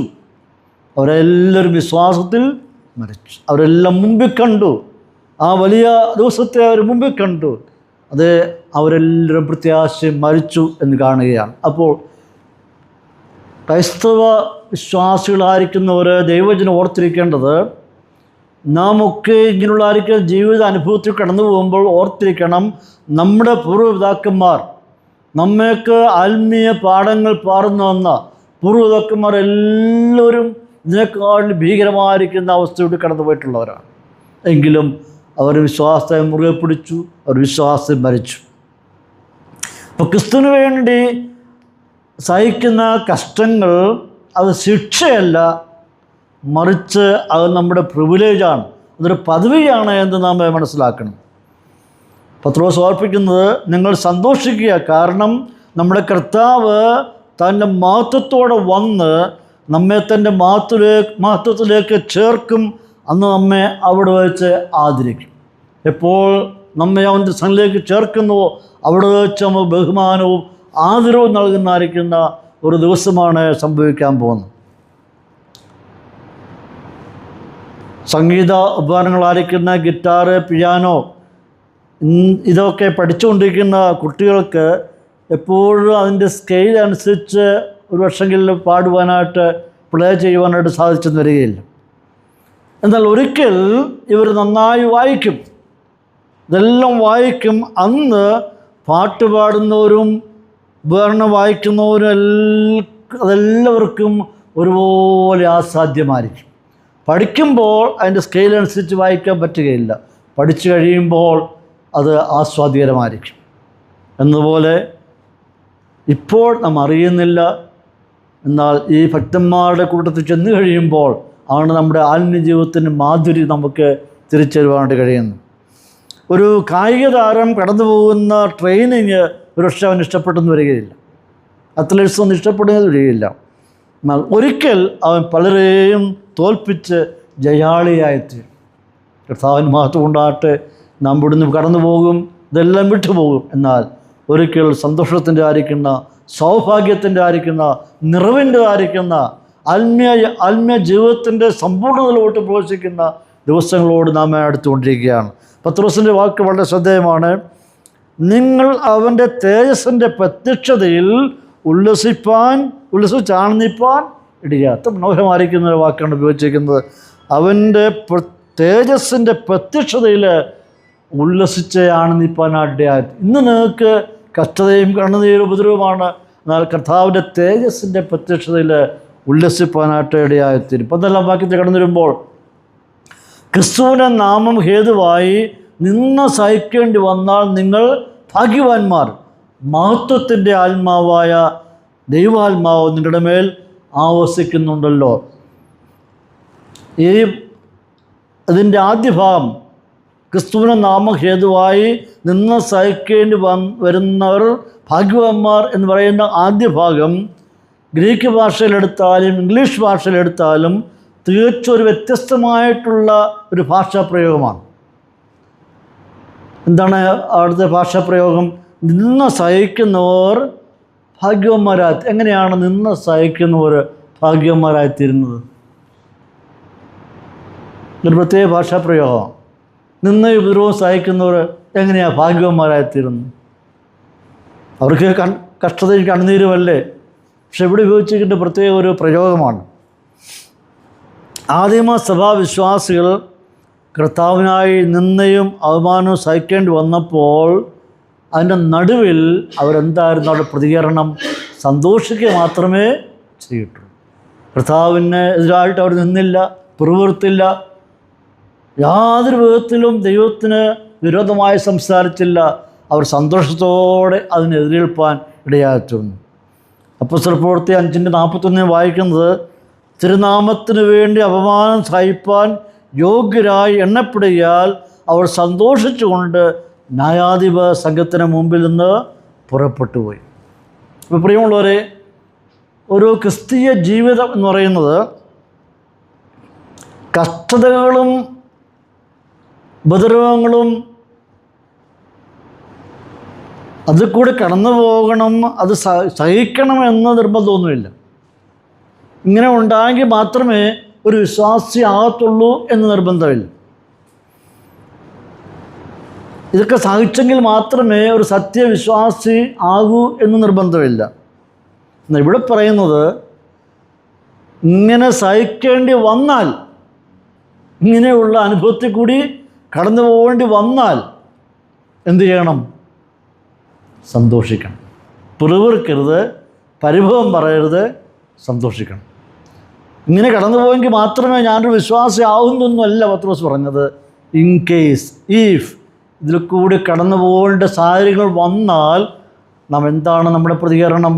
അപ്പോഴും സന്തോഷിക്കുക. പൗലോസിൻ്റെ വേദശാസ്ത്രം അങ്ങനെ തന്നെയാണ്. എല്ലായ്പ്പോഴും സന്തോഷിപ്പിൻ. Rejoice in the Lord always, and again I say rejoice. പിന്നെ ഞാൻ നിങ്ങളോട് പറയുന്നു, എന്ത് ചെയ്യണം? സന്തോഷിക്കുക. അപ്പോൾ ദൈവമക്കൾക്ക് ഉള്ളായിരിക്കുന്ന അതേ ഇൻസ്ട്രക്ഷൻ എന്ന് പറയുന്നത് ജീവിതത്തിൻ്റെ എല്ലാ സാഹചര്യങ്ങളിലും സന്തോഷിക്കുക എന്നുള്ളതാണ് ദൈവം ആഗ്രഹിക്കുന്നത്. അപ്പോൾ ഒരുവന് വിശ്വാസിയായി തീർന്നതിൻ്റെ പേരിലാണ് ഈ ഉപദ്രവങ്ങളൊക്കെ സഹിക്കുന്നത്. കർത്താവിൻ്റെ പുറകെ ഇറങ്ങിത്തിരിച്ചതിൻ്റെ പേരിലാണ് കഷ്ടതകൾ. സുവിശേഷം അറിയിക്കുന്നതിൻ്റെ പേരിലാണ് ഉപദ്രവങ്ങൾ ഉണ്ടാകുന്നത്. ക്രിസ്ത്യാനിയായി തീർന്നു എന്നതിനാൽ ഉണ്ടാകുന്ന നിന്ദയും അവമാനവും ഉപദ്രവവും കഷ്ടവുമൊക്കെയാണ് ഇത് നമുക്ക് കാണാൻ കഴിയുന്നത്. അല്ലായിരുന്നെങ്കിൽ ഇതിൻ്റെ ആവശ്യമില്ലായിരുന്നു. ലോകത്തിലുള്ള എല്ലാവരെയും മറ്റുള്ളവരെ ഉപദ്രവിക്കുന്നില്ല. നാം ഒരു സത്യവിശ്വാസത്തെ മുറുകെ പിടിച്ചിരിക്കുന്നു, ക്രിസ്തുവിനെ അനുഗമിക്കുന്നു, ആരാധിക്കുന്നു, സുവിശേഷം പ്രസംഗിക്കുന്നു. ഇത്രയുമാണ് നമ്മുടെ ഉള്ളായിരിക്കുന്ന ചാർജസ് എന്ന് പറയുന്നത്. ഇതിനെതിരെയാണ് നമുക്കുണ്ടാകുന്ന പ്രയാസങ്ങളും പ്രശ്നങ്ങളും. പ്രിയപ്പെട്ടവരെ, തിരുവെഴുത്തം പഠിക്കുമ്പോൾ ക്രിസ്ത്യാനി എന്ന് പറയുന്ന പേര് 3 പ്രാവശ്യമാണ് പുതിയ നിയമത്തിൽ ഉപയോഗിച്ചിരിക്കുന്നത്. അത് അപ്പോസ്തല പ്രവൃത്തി 11:26-ലും 26-28, പിന്നെ ഇവിടെ പറയുന്ന 1 പത്രോസ് 4:16, ഈ 3 ഭാഗത്ത് മാത്രമേ ക്രിസ്ത്യാനി എന്ന പേര് ഉപയോഗിച്ചിട്ടുള്ളൂ. നമുക്കെല്ലാവർക്കും അറിയാം ഇവിടെ വെച്ചാണ് വിശ്വാസികൾക്ക് ക്രിസ്ത്യാനികൾ എന്ന പേര് ലഭിക്കുന്നത്. അന്ത്യോക്യയിൽ വെച്ചാണ് വിശ്വാസികൾ ക്രിസ്ത്യാനികൾ എന്ന പേര് ലഭിക്കുന്നത്. വാസ്തവത്തിൽ ഈ ക്രിസ്ത്യാനികൾ എന്നുള്ളത്, ക്രിസ്ത്യാനി എന്ന് പറയുന്നത് മറ്റുള്ളവരെ കളിയാക്കി വിളിച്ച പേരാണ്, പരിഹസിച്ച് വിളിച്ച പേരാണ് ക്രിസ്ത്യാനി എന്ന് പറയുന്നത്. പിന്നത്തേതിൽ ഈ പേര് വിശ്വാസികൾ ഏറ്റെടുത്തു. അങ്ങനെ ആ പേര് പിന്നത്തേതിൽ ലോകത്തിൽ ആദരിക്കപ്പെടുന്ന പേരായി മാറി. പരിഹസിച്ച് വിളിച്ചതാണ്, കളിയാക്കി വിളിച്ച പേരാണ്. ആ പേര് ഇന്ന് ലോകത്തിൽ ഏറ്റവും ഫേമസ് ആയി തീർന്നു. അത് നമുക്ക് അഭിമാനമായി തീരുകയാണ്. അപ്പോൾ ഞാനൊരു ക്രിസ്ത്യാനിയാണെന്ന് പറയുമ്പോൾ, ഞാനൊരു വിശ്വാസിയാണെന്ന് പറയുമ്പോൾ എന്താണ് നമുക്ക് അഭിമാനമാണ് ഉണ്ടാകുന്നത്. ക്രിസ്ത്യാനി എന്ന് പറയുമ്പോൾ ക്രിസ്ത്യാനി ആയിരിക്കണം, കേവലം പേരിലല്ല, ക്രിസ്തുവിനെ അനുഗമിക്കുന്നവൻ. ചിലർക്കൊക്കെ ധാരണയുണ്ട് ക്രിസ്ത്യാനികളെന്ന് പറയുന്ന മറ്റുള്ള മതക്കാർക്ക് എതിരാണെന്ന്. അതല്ല അതിൻ്റെ അർത്ഥം. ക്രൈസ്റ്റ് വൺ, അതാണ് ക്രിസ്ത്യൻ. ക്രൈസ്റ്റ് വൺ, അതായത് ബിലോങ്ങിങ് ടു ക്രൈസ്റ്റ്, ക്രിസ്തുവിൻ്റെ സ്വന്തം, ക്രിസ്തുവിൻ്റെ വക, ക്രിസ്തുവിൻ്റെ അവകാശം എന്നൊക്കെയാണ് ക്രിസ്ത്യാനി എന്ന വാക്കിൻ്റെ അർത്ഥം. അപ്പോൾ ക്രിസ്തു ആരാണ്? അവൻ ദൈവമാണ്, ദൈവത്തിൻ്റെ സ്വന്തമാണ് സഭ എന്ന് പറയുന്നത്. ദൈവത്തിൻ്റെ സമ്പത്താണ് സഭ. തൻ്റെ സ്വന്തം രക്തത്താൽ വിലയ്ക്ക് വാങ്ങിയതാണ് സഭ എന്ന് പറയുന്നത്. അപ്പോൾ ക്രിസ്ത്യാനി എന്ന് പറയുമ്പോൾ മാനമാണോ അഭിമാനമാണോ? നമുക്ക് അഭിമാനമാണ്, നമുക്ക് അഭിമാനമാണ്. അപ്പോൾ ക്രിസ്ത്യാനി എന്ന പേരിൽ ആണ്, ഇതിൻ്റെ പേരിലാണ് ഉപദ്രവങ്ങൾ ഏൽക്കുന്നത്. അപ്പോൾ അതുകൊണ്ട് പത്രോസ് ഓർപ്പിക്കുകയാണ്, ഈ ക്രിസ്തുവിൻ്റെ നാമം ഹേതുവായി നിന്ന സഹിക്കേണ്ടി വന്നാൽ നിങ്ങളാരാണ്? ഭാഗ്യവാന്മാർ. അഥവാ നിങ്ങളെ പരിഹസിച്ച് ക്രിസ്ത്യാനി എന്ന് വിളിച്ചു കഴിഞ്ഞാൽ, സഹിക്കേണ്ടി വന്നാൽ നിങ്ങൾ ഭാഗ്യവാന്മാർ എന്ന് പറയുകയാണ്. എന്നിട്ട് പറയുകയാണ് ഇവിടെ എന്നിട്ട് പറയുകയാണ്, അടുത്ത വാക്യം പറയുന്നു, മഹത്വത്തിൻ്റെ ആത്മാവായ ദൈവാത്മാവ് നിങ്ങളുടെ മേൽ ആവസിക്കുന്നുണ്ടല്ലോ. അതിനുശേഷം പറയുകയാണ്, നിങ്ങൾ എന്ത് വസിക്കുന്നു? മഹത്വത്തിൻ്റെ ആത്മാവാകുന്ന ദൈവാത്മാവ് നിങ്ങളിൽ വസിക്കുന്നു. എന്താണ് ഈ മഹത്വത്തിൻ്റെ ആത്മാവ് എന്ന് പറയുന്നത്? മഹത്വത്തിൻ്റെ ആത്മാവ് ദൈവാത്മാവ് എന്താണ്? പരിശുദ്ധാത്മാവാണ്. അപ്പോൾ നമ്മുടെ പ്രത്യേകത, ക്രിസ്ത്യാനി ആയി തീർന്നപ്പോൾ എന്തും കൂടെ നമുക്ക് ലഭിച്ചു? പരിശുദ്ധാത്മാവും കൂടെ നമുക്ക് ലഭിച്ചു. കളിയാക്കുന്നവനിൽ ഈ ഒരു ആത്മാവ് ഇല്ല. നമ്മളിൽ എന്തുകൂടെ ഉണ്ട്? കർത്താവ് വന്നപ്പോൾ തന്നെ ദൈവാത്മാവും നമ്മുടെ ജീവിതത്തിൽ വന്നു. മഹത്വത്തിൻ്റെ ആത്മാവാകുന്ന പരിശുദ്ധാത്മാവും നമ്മുടെ ഉള്ളിൽ വാസം ചെയ്യുന്നു. അപ്പോൾ ആരെല്ലാം ക്രിസ്ത്യാനികൾ എന്ന് കളിയാക്കി വിളിച്ചാലും ആക്ഷേപിച്ചാലും ഒരു കാര്യം ഓർക്കണം, നമ്മളിൽ തത്വത്തിൽ മൂന്നാമനായിരിക്കുന്ന പരിശുദ്ധാത്മാവും വാസം ചെയ്യുന്നു എന്നുള്ളത് ഓർത്തുകൊള്ളാണ്. അപ്പം കഷ്ടം സഹിക്കുന്നതുകൊണ്ട് ഓർക്കുക, കഷ്ടതകളും ഉപദ്രവങ്ങളും സഹിക്കുന്നത് കൊണ്ട് ആത്മാവ് ഉള്ളിൽ വാസം ചെയ്യുകയല്ല, മറിച്ച് വിശ്വാസികളായി തീർന്ന അതേ നിമിഷം മുതൽ പരിശുദ്ധാത്മാവും നമ്മുടെ ഉള്ളിൽ വാസം ചെയ്യും. ഇടയ്ക്ക് വന്ന് വാസം ചെയ്യുകയല്ല. എപ്പോൾ വിശ്വാസിയായി തീർന്നോ അപ്പോൾ തന്നെ ദൈവത്തിൻ്റെ ആത്മാവ് നമുക്ക് അത് ലഭിക്കാതെയായി. അപ്പോൾ ഒരുവൻ രക്ഷിക്കപ്പെടണമെന്നുണ്ടെങ്കിൽ പരിശുദ്ധാത്മാവിനാൽ മാത്രമേ സാധ്യമാകൂ. വചനത്താലും വെള്ളത്താലും ആത്മാവിനാലുമാണ് രക്ഷ നടക്കുന്നത്. വെള്ളമെന്ന് പറയുന്നത് ദൈവത്തിൻ്റെ വചനം, ആത്മാവെന്ന് പറയുന്നത് പരിശുദ്ധാത്മാവ്. ഇത് രണ്ടും കൂടെ ചേർന്ന് സമന്വയിച്ച് ഒരുവൻ്റെ ഉള്ളിൽ പ്രവൃത്തി നടക്കുമ്പോൾ മാത്രമേ രക്ഷയുടെ പൂർണ്ണത അവൻ ലഭ്യമാകുകയുള്ളൂ. ചുരുക്കി പറഞ്ഞാൽ ആത്മസ്നാനത്തിലൂടെയും അഭിഷേകത്തിലൂടെയും ഒക്കെയാണ് നമ്മുടെ രക്ഷ നമുക്ക് ദൈവം ഒരുക്കിത്തരുന്നത്. ഇവിടെ വിശ്വാസിയിൽ പരിശുദ്ധാത്മാവ് രക്ഷിക്കപ്പെട്ട അന്ന് മുതൽ എന്നേക്കുമാണ് സ്ഥിരമായി വാസം ചെയ്യും. നിങ്ങളിൽ എന്നേക്കും ഇരിക്കേണ്ടതിന് ഞാൻ നിങ്ങൾക്ക് നൽകുന്നു. അപ്പോൾ എത്ര കാലങ്ങളിൽ ഭൂമി നാം പാർക്കുന്നുവോ അത്രയും കാലവും ഈ പരിശുദ്ധാത്മാവും നമ്മളിൽ വാസം ചെയ്യുകയാണ്. അപ്പോൾ നാം കഷ്ടങ്ങളിൽ കൂടി കടന്നു പോകുമ്പോൾ സഭയെ പത്രോസ് ഓർപ്പിക്കുകയാണ്, നിങ്ങൾ വിവിധങ്ങളായിരിക്കുന്ന കഷ്ടങ്ങളിൽ കൂടി കടന്നു പോകുമ്പോൾ ഓർക്കണം, നിങ്ങളിൽ വാസം ചെയ്യുന്ന പരിശുദ്ധാത്മാവ് ഈ പ്രതിസന്ധികളെ തരണം ചെയ്യുവാൻ നിങ്ങൾക്ക് ധൈര്യവും ബലവും ഉറപ്പും നൽകുന്നു. അത് നിങ്ങൾക്ക് ആശ്വാസം കൂടി നൽകുന്നു. അപ്പോൾ പരിശുദ്ധാത്മാവിൻ്റെ പ്രവൃത്തി എന്താണ്? നാം ഈ പ്രതിസന്ധികളെ തരണം ചെയ്യുവാനുള്ളതായിരിക്കുന്ന കൃപ ശക്തിയും കൂടി നൽകുകയാണ്. നിങ്ങളിൽ ആവസിക്കുന്നുവല്ലോ എന്ന് പറയുക, നിങ്ങളിൽ ഈ ആത്മാവ് ആവസിക്കുന്നുവല്ലോ. അതായത് നമ്മളിൽ വാസം ചെയ്തുകൊണ്ട് അവിടെ ഉപയോഗിക്കുന്ന പദത്തിൻ്റെ അർത്ഥം ടു ഗീവ് റിലീഫ്. നിങ്ങൾക്ക് ഇത് ആശ്വാസം നൽകുന്നു, റിഫ്രഷ്മെൻറ്റ് നൽകുന്നു. ഇപ്പോൾ ദൈവാത്മാവ് എന്താ നമുക്ക് നൽകുന്നത്? ഇങ്ങനെ പ്രതിസന്ധി കടന്നു പോകുമ്പോൾ, പീഡനം സഹിക്കുമ്പോൾ ദൈവത്തിൻ്റെ ആത്മാവ് നമുക്ക് ആശ്വാസം നൽകുന്നു, ഉന്മേഷം നൽകുന്നു. പരിശുദ്ധാത്മാവ് നമ്മളിങ്ങനെ ആക്റ്റീവായി തീരുകയാണ്. ഒരു ഘട്ടത്തിൽ പൗലോസ് അപ്പോസ്തലൻ പറഞ്ഞുണ്ട്, ശരീരത്തെ ക്ലേശം അനുഭവിച്ചപ്പോൾ അദ്ദേഹം പറഞ്ഞു, കർത്താവേ, ഈ ശരീരത്തിലെ ഈ ഭാരം ഒന്ന് മാറ്റിത്തരണം, ഈ മുള്ളൊന്ന് മാറ്റിത്തരണം എന്ന് പൗലോസ് ആഗ്രഹിച്ചു. പക്ഷെങ്കിൽ കർത്താവ് പറഞ്ഞത്, എൻ്റെ കൃപ നിനക്ക്. അപ്പോൾ നീ ഇതിൽ കടന്നു പോവുക. പക്ഷേ ഒരു കാര്യം ഞാൻ ഉറപ്പായി തരികയാണ്, ഈ പ്രതിസന്ധിയെ തരണം ചെയ്യുവാനായിട്ട് നിനക്ക് സാധ്യമല്ല. അതുകൊണ്ട് നിന്നിൽ വസിക്കുന്ന ആത്മാവ് നിന്നെ സഹായിക്കും. എൻ്റെ കൃപ മാത്രം നിനക്ക് മതി എന്ന് ഓർപ്പിക്കുക. സ്തേഫാനോസിനെ കല്ലെറിയുമ്പോൾ, അദ്ദേഹം മരണത്തോട് അടുത്തുകൊണ്ടിരിക്കുമ്പോൾ സ്തേഫാനോസിന് ദൈവത്തിൻ്റെ പരിശുദ്ധാത്മാവിൻ്റെ ശക്തമായിട്ടുള്ള ഒരു ഇടപെടൽ സ്തേഫാനോസിനെ കാണുവാൻ കഴിയുകയാണ്. എന്താണ് അവിടെ കാണുവാൻ കഴിയുന്നത്? അവൻ്റെ മുഖം എങ്ങനെയായി തീർന്നു? ദൈവദൂതൻ്റെ മുഖം പോലെ ആയിത്തീർന്നു. ഇതുവരെ ഉണ്ടാകാത്തതായിരിക്കുന്ന പ്രത്യേകമായിരിക്കുന്ന പരിശുദ്ധാത്മാവിൻ്റെ നിറവ്, ആത്മാവിൻ്റെ ഒരു വ്യാപാര ശക്തി സ്തേഫാനോസിനെ അനുഭവിച്ചിടാൻ കഴിഞ്ഞു. കാണുന്നവർ അവൻ്റെ മുഖം കണ്ടത് ഒരു ദൈവദൂതൻ്റെ മുഖം പ്രകാശിക്കുന്ന പോലെ സ്തേഫാനോസിൻ്റെ മുഖം പ്രകാശരൂപമായിട്ടു. അത് മാത്രമല്ല, അവൻ ദൈവത്തിൻ്റെ മഹത്വം കാണും.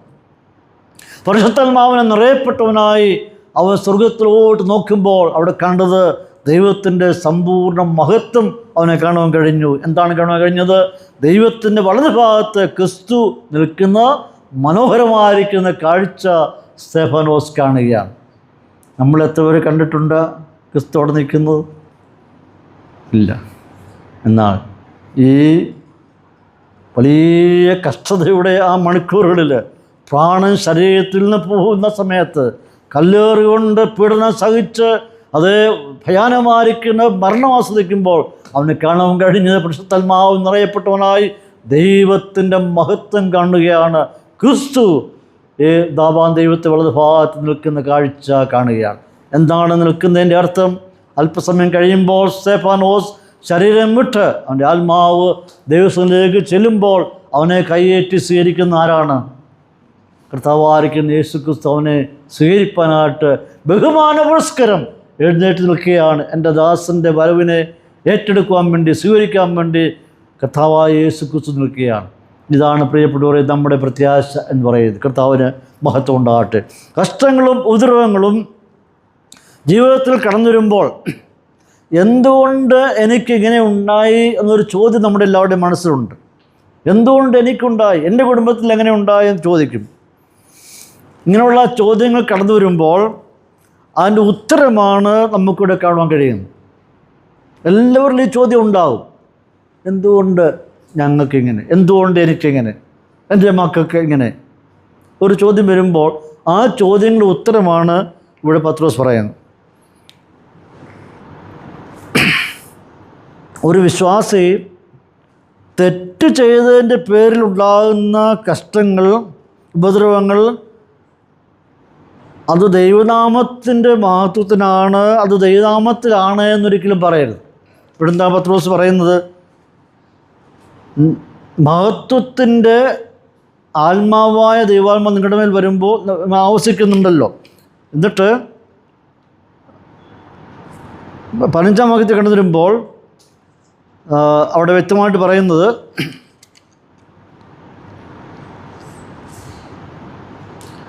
നിങ്ങളിൽ ആരും കൊലപാതകനോ കള്ളനോ ദുഷ്പ്രവൃത്തിക്കാരനോ ആയിട്ടല്ല കഷ്ടം സഹിക്കേണ്ടത്, പരകാര്യത്തിൽ ഇടപെടുന്നവനായിട്ടുമല്ല കഷ്ടം സഹിക്കേണ്ടത്. അപ്പോൾ കഷ്ടത എങ്ങനെയൊക്കെയാണ്?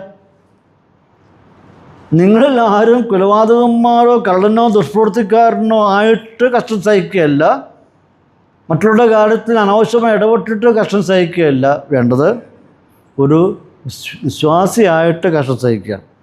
അപ്പോൾ പലപ്പോഴും അനാവശ്യമായിട്ടുള്ള കാര്യങ്ങൾ ഇടപെട്ട് കഷ്ടം സഹിക്കുന്നവരുണ്ട്. എന്നിട്ട് കർത്താവിൻ്റെ നാമത്തിൽ ഞാൻ സഹിക്കുന്നു എന്ന് പറയുക, ദൈവനാമത്തിലാണെന്ന് പറയുക. അങ്ങനെ പാടില്ല. ജീവിതത്തിൽ സംഭവിക്കുന്ന എല്ലാം ദൈവനാമത്തിലാണെന്ന് ഒരിക്കലും നമുക്ക് പറയാനായിട്ട് പറ്റുകയില്ല. നാം ചെയ്യുന്ന തെറ്റുകൾക്ക് ആരാ ഉത്തരവാദി? നാം തന്നെ ഉത്തരവാദി. നമ്മുടെ തെറ്റുകൾക്കെല്ലാം നാം തന്നെ ഉത്തരവാദി. അതിനൊരിക്കലും അവിടെ ദൈവത്തെ കൊണ്ട് പ്രതീക്ഷിക്കേണ്ട ആവശ്യമില്ല. എന്നാൽ വിശ്വാസി ചെയ്യാൻ പാടില്ലാത്ത കാര്യങ്ങൾ എന്തൊക്കെയാണെന്ന് പത്രോസ് പറയുന്നു. എന്തൊക്കെയാണ്? അവൻ കൊലപാതകം ചെയ്യാൻ പാടില്ല, മോഷ്ടിക്കാൻ പാടില്ല, ദുഷ്പ്രവൃത്തികൾ ചെയ്യാനായിട്ട് പാടില്ല. ദുഷ്പ്രവൃത്തി പറയുമ്പോൾ ഒരുപാട് കാര്യങ്ങളുണ്ട്. ആ കാര്യങ്ങളൊന്നും ഇടപെടാൻ പാടില്ല. കാര്യത്തിൽ അന്യൻ്റെ വിഷയങ്ങളിൽ കടന്നു കയറുവാനായിട്ട് പാടില്ല. ഇത്രയും കാര്യങ്ങളൊന്നും ഇടപെടാൻ പാടില്ല. ഇത്രയും കാര്യങ്ങൾ ചെയ്തിട്ട് ഇത് ഞാൻ ദൈവനാമത്തിലാണെന്ന് പറഞ്ഞിട്ട് എന്താർത്ഥമായിരിക്കുന്നു? അങ്ങനെ പാടില്ല എന്ന് ഈ പറഞ്ഞ കാര്യങ്ങളൊക്കെ ഉണ്ടല്ലോ, വിശ്വാസികളും ചെയ്യുവാനായിട്ട് സാധ്യത ഉണ്ട്. ചെയ്യുന്ന വിശ്വാസികളുണ്ട്. പല സംഭവങ്ങളും റിപ്പോർട്ട് ചെയ്തിട്ടുണ്ട്. അപ്പോസ്തലിക കാലഘട്ടത്തിലും ഇങ്ങനെയുള്ളവരുണ്ടായിരുന്നു. യോഹന്നാൻ്റെ ശിഷ്യനായിരുന്ന ഒരു മനുഷ്യൻ കള്ളന്മാരുടെ ഒരു സംഘത്തിലെ നേതാവായിരുന്നു എന്നാണ് ക്ലെമൻ്റ് ഓഫ് അലക്സാൻഡ്രിയ എന്ന് പറയുന്ന മനുഷ്യൻ പറഞ്ഞത്. യോഹന്നാൻ്റെ ശിഷ്യനായിരുന്നു, പിന്നത്തേതിൽ കള്ളന്മാരുടെ സംഘത്തിൻ്റെ ഒരു നേതാവായി തീർന്നു. അപ്പോസ്തലന്മാരുടെ ഇടയിലൊക്കെ, അപ്പോസ്തലിക സഭയിലൊക്കെ മോഷ്ടിക്കുന്നവരുണ്ടായിരുന്നു എന്ന് ചരിത്രത്തിലൊക്കെ പറയുന്നുണ്ട്. ഇനി കൊരിന്ത്യ സഭയിലോട്ട് കടന്നു വരുമ്പോൾ 1 കൊരിന്ത്യർ 2-ാം അധ്യായത്തിൻ്റെ 14-15 ആക്കി കടന്നു വരുമ്പോൾ അവിടെ 3 കൂട്ടരുണ്ട്. ആരൊക്കെയാണ്? 1 നാച്ചുറൽ മാൻ, പ്രാകൃത മനുഷ്യൻ. 2 കാർണൽ മാൻ, അവനാരാണ്? ജഡിക മനുഷ്യൻ. 3 സ്പിരിച്വൽ മാൻ, ആത്മീയൻ. പ്രാകൃതൻ, ജഡികൻ, ആത്മീയൻ. പ്രാകൃതൻ എന്ന് പറഞ്ഞാൽ അവർ രക്ഷിക്കപ്പെട്ടവരെ അല്ല, രക്ഷിക്കപ്പെട്ടവരുടെ കൂട്ടത്തിൽ അവർ ഉണ്ട്. അവരെ നോക്കിയ വിശ്വാസിയുടെ കൂട്ടത്തിലുണ്ടാകും. കണ്ടാൽ എങ്ങനെ തോന്നും? വിശ്വാസിയാണെന്ന് തോന്നും. നല്ല ക്ലീൻ ഷേവും നല്ല മുടിയൊക്കെ മുറിച്ച് ഫുൾ ഷേവ് ഷർട്ടൊക്കെ ഇട്ട് കണ്ടാൽ ഒരു അതിപരിശുദ്ധനായിട്ട് നമുക്ക് തോന്നും. പക്ഷെങ്കിൽ രക്ഷിക്കപ്പെട്ടവനെ അല്ല. രക്ഷിക്കപ്പെട്ടവരുടെ കൂട്ടത്തിലങ്ങ് കൂടിച്ചേർന്ന് നടക്കുക. അവർക്ക് ഒരുപാട് ലക്ഷ്യങ്ങളുണ്ട്, പല പല ഉദ്ദേശങ്ങളാണ് അവർക്കുള്ളത്. രക്ഷിക്കപ്പെട്ടവനെ പോലെ പ്രത്യക്ഷപ്പെടുന്നു. എന്നാൽ അപ്പോൾ തന്നെ കാർണൽമാരുണ്ട്, ജഡികനുണ്ട്. രക്ഷിക്കപ്പെട്ടവനാണ് എങ്കിൽ തന്നെയും പഴയ സ്വഭാവരീതിയെ ജഡം അവനെ എങ്ങോട്ട് കൊണ്ടുപോകുന്നു? ലൗകിക കാര്യങ്ങളോട്ട് കൊണ്ടുപോകുന്നു. രക്ഷിക്കപ്പെട്ടു എന്നുള്ളത് ശരിയാണ്, പക്ഷെങ്കിൽ അവനെ നിയന്ത്രിച്ച് കൊണ്ടുപോകാനായിട്ട് അവന് സാധിക്കുന്നില്ല. അത്രയും ആൾക്കാർ കൊരിന്ത്യ സഭയിലുണ്ടായിരുന്നു. എന്നാൽ 3-ാമത്തെ കൂട്ടരാരാണ്? ആത്മീയർ. അവർ കർത്താവിൻ്റെ പ്രമാണവും കൽപ്പനകളും അനുസരിച്ച് തങ്ങളുടെ ജീവിതത്തെ ക്രമീകരിച്ചുകൊണ്ട് ധന്യമായിട്ടുള്ള ഒരു ജീവിതം കാഴ്ചവെക്കുന്നവരായിരുന്നു. അപ്പോൾ ഇവരെല്ലാവരും അത് സഭാന്തരീക്ഷത്തിൽ വിശ്വാസഗോളത്തിൽ ഉണ്ട് എന്നുള്ളത് നമുക്ക് കാണാൻ കഴിയുകയാണ്.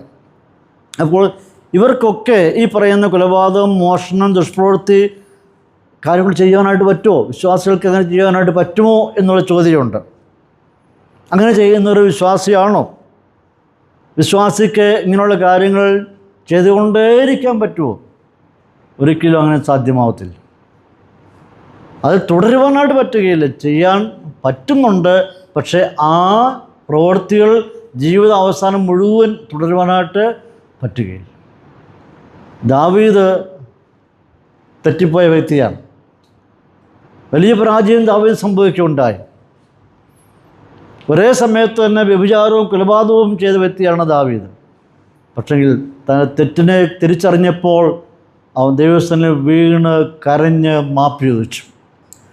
നാം എല്ലാവരും ദാവീദ് പാപം ചെയ്തതിന് മുമ്പ് രചിച്ച സങ്കീർത്തനങ്ങളും അനുഭവിച്ച ശേഷം രചിച്ച സങ്കീർത്തനങ്ങളും പാടി വായിച്ച് സന്തോഷിക്കാറുണ്ട്, ഇല്ലേ? ദാവീദിനോട് നമുക്ക് വൈരാഗ്യം വല്ലതും ഉണ്ടോ? ദാവീദ് പാടിയ സങ്കീർത്തനം എല്ലാ സഭകളും, നമ്മുടെ മാത്രമല്ല ഏതെല്ലാം സഭകളും ലോകത്തുണ്ട്, അവരെല്ലാ സങ്കീർത്തനം വായിച്ച് ദൈവത്തെ സ്തുതിക്കുന്നുണ്ട്. ഒരു പരാജയം സംഭവിച്ചു, പക്ഷേ അവൻ ദൈവസ്ഥനെ മാപ്പ് ചോദിച്ചു, അനുഭവിച്ചു, മടങ്ങി വന്നു. രക്ഷയുടെ സന്തോഷം എനിക്ക് തിരികെ തരണമെന്ന് പറഞ്ഞുകൊണ്ട് ദൈവത്തോട് കരഞ്ഞപേക്ഷിച്ചു, കാൽക്കൽ വീണു. അതാണ് ഏറ്റവും പോംവഴി. ഏതാണ് ഏറ്റവും നല്ല മാതൃക എന്ന് പറയുന്നത്? ദൈവത്തോട് മാപ്പ് ചോദിച്ചു.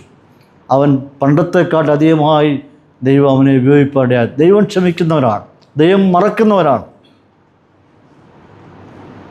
നമുക്ക് ദൈവം മറക്കുകയും ചെയ്യുന്നുണ്ട്, ക്ഷമിക്കുകയും ചെയ്യുന്നുണ്ട്. പക്ഷെ നമ്മൾക്ക് ക്ഷമിക്കുന്നുണ്ട്, പക്ഷെ എന്തില്ല, മറക്കത്തില്ല. നമ്മൾ മറക്കത്തില്ല. പണ്ട് അങ്ങനെ, അന്ന് നീ അങ്ങനെ പറഞ്ഞല്ലേ, അത് മറക്കത്തില്ല. നമ്മളാരും മറക്കത്തില്ല. പക്ഷെ ദൈവത്തിൻ്റെ സ്വഭാവം ഈ ഫൊർഗീവ് ആൻഡ് ഫൊർഗെറ്റ്. പഴയത് പിന്നെ ഓർക്കുകയുമില്ല. അതിനെ എങ്ങോട്ട് എറിഞ്ഞു എന്നാണ് വായിക്കുന്നത്?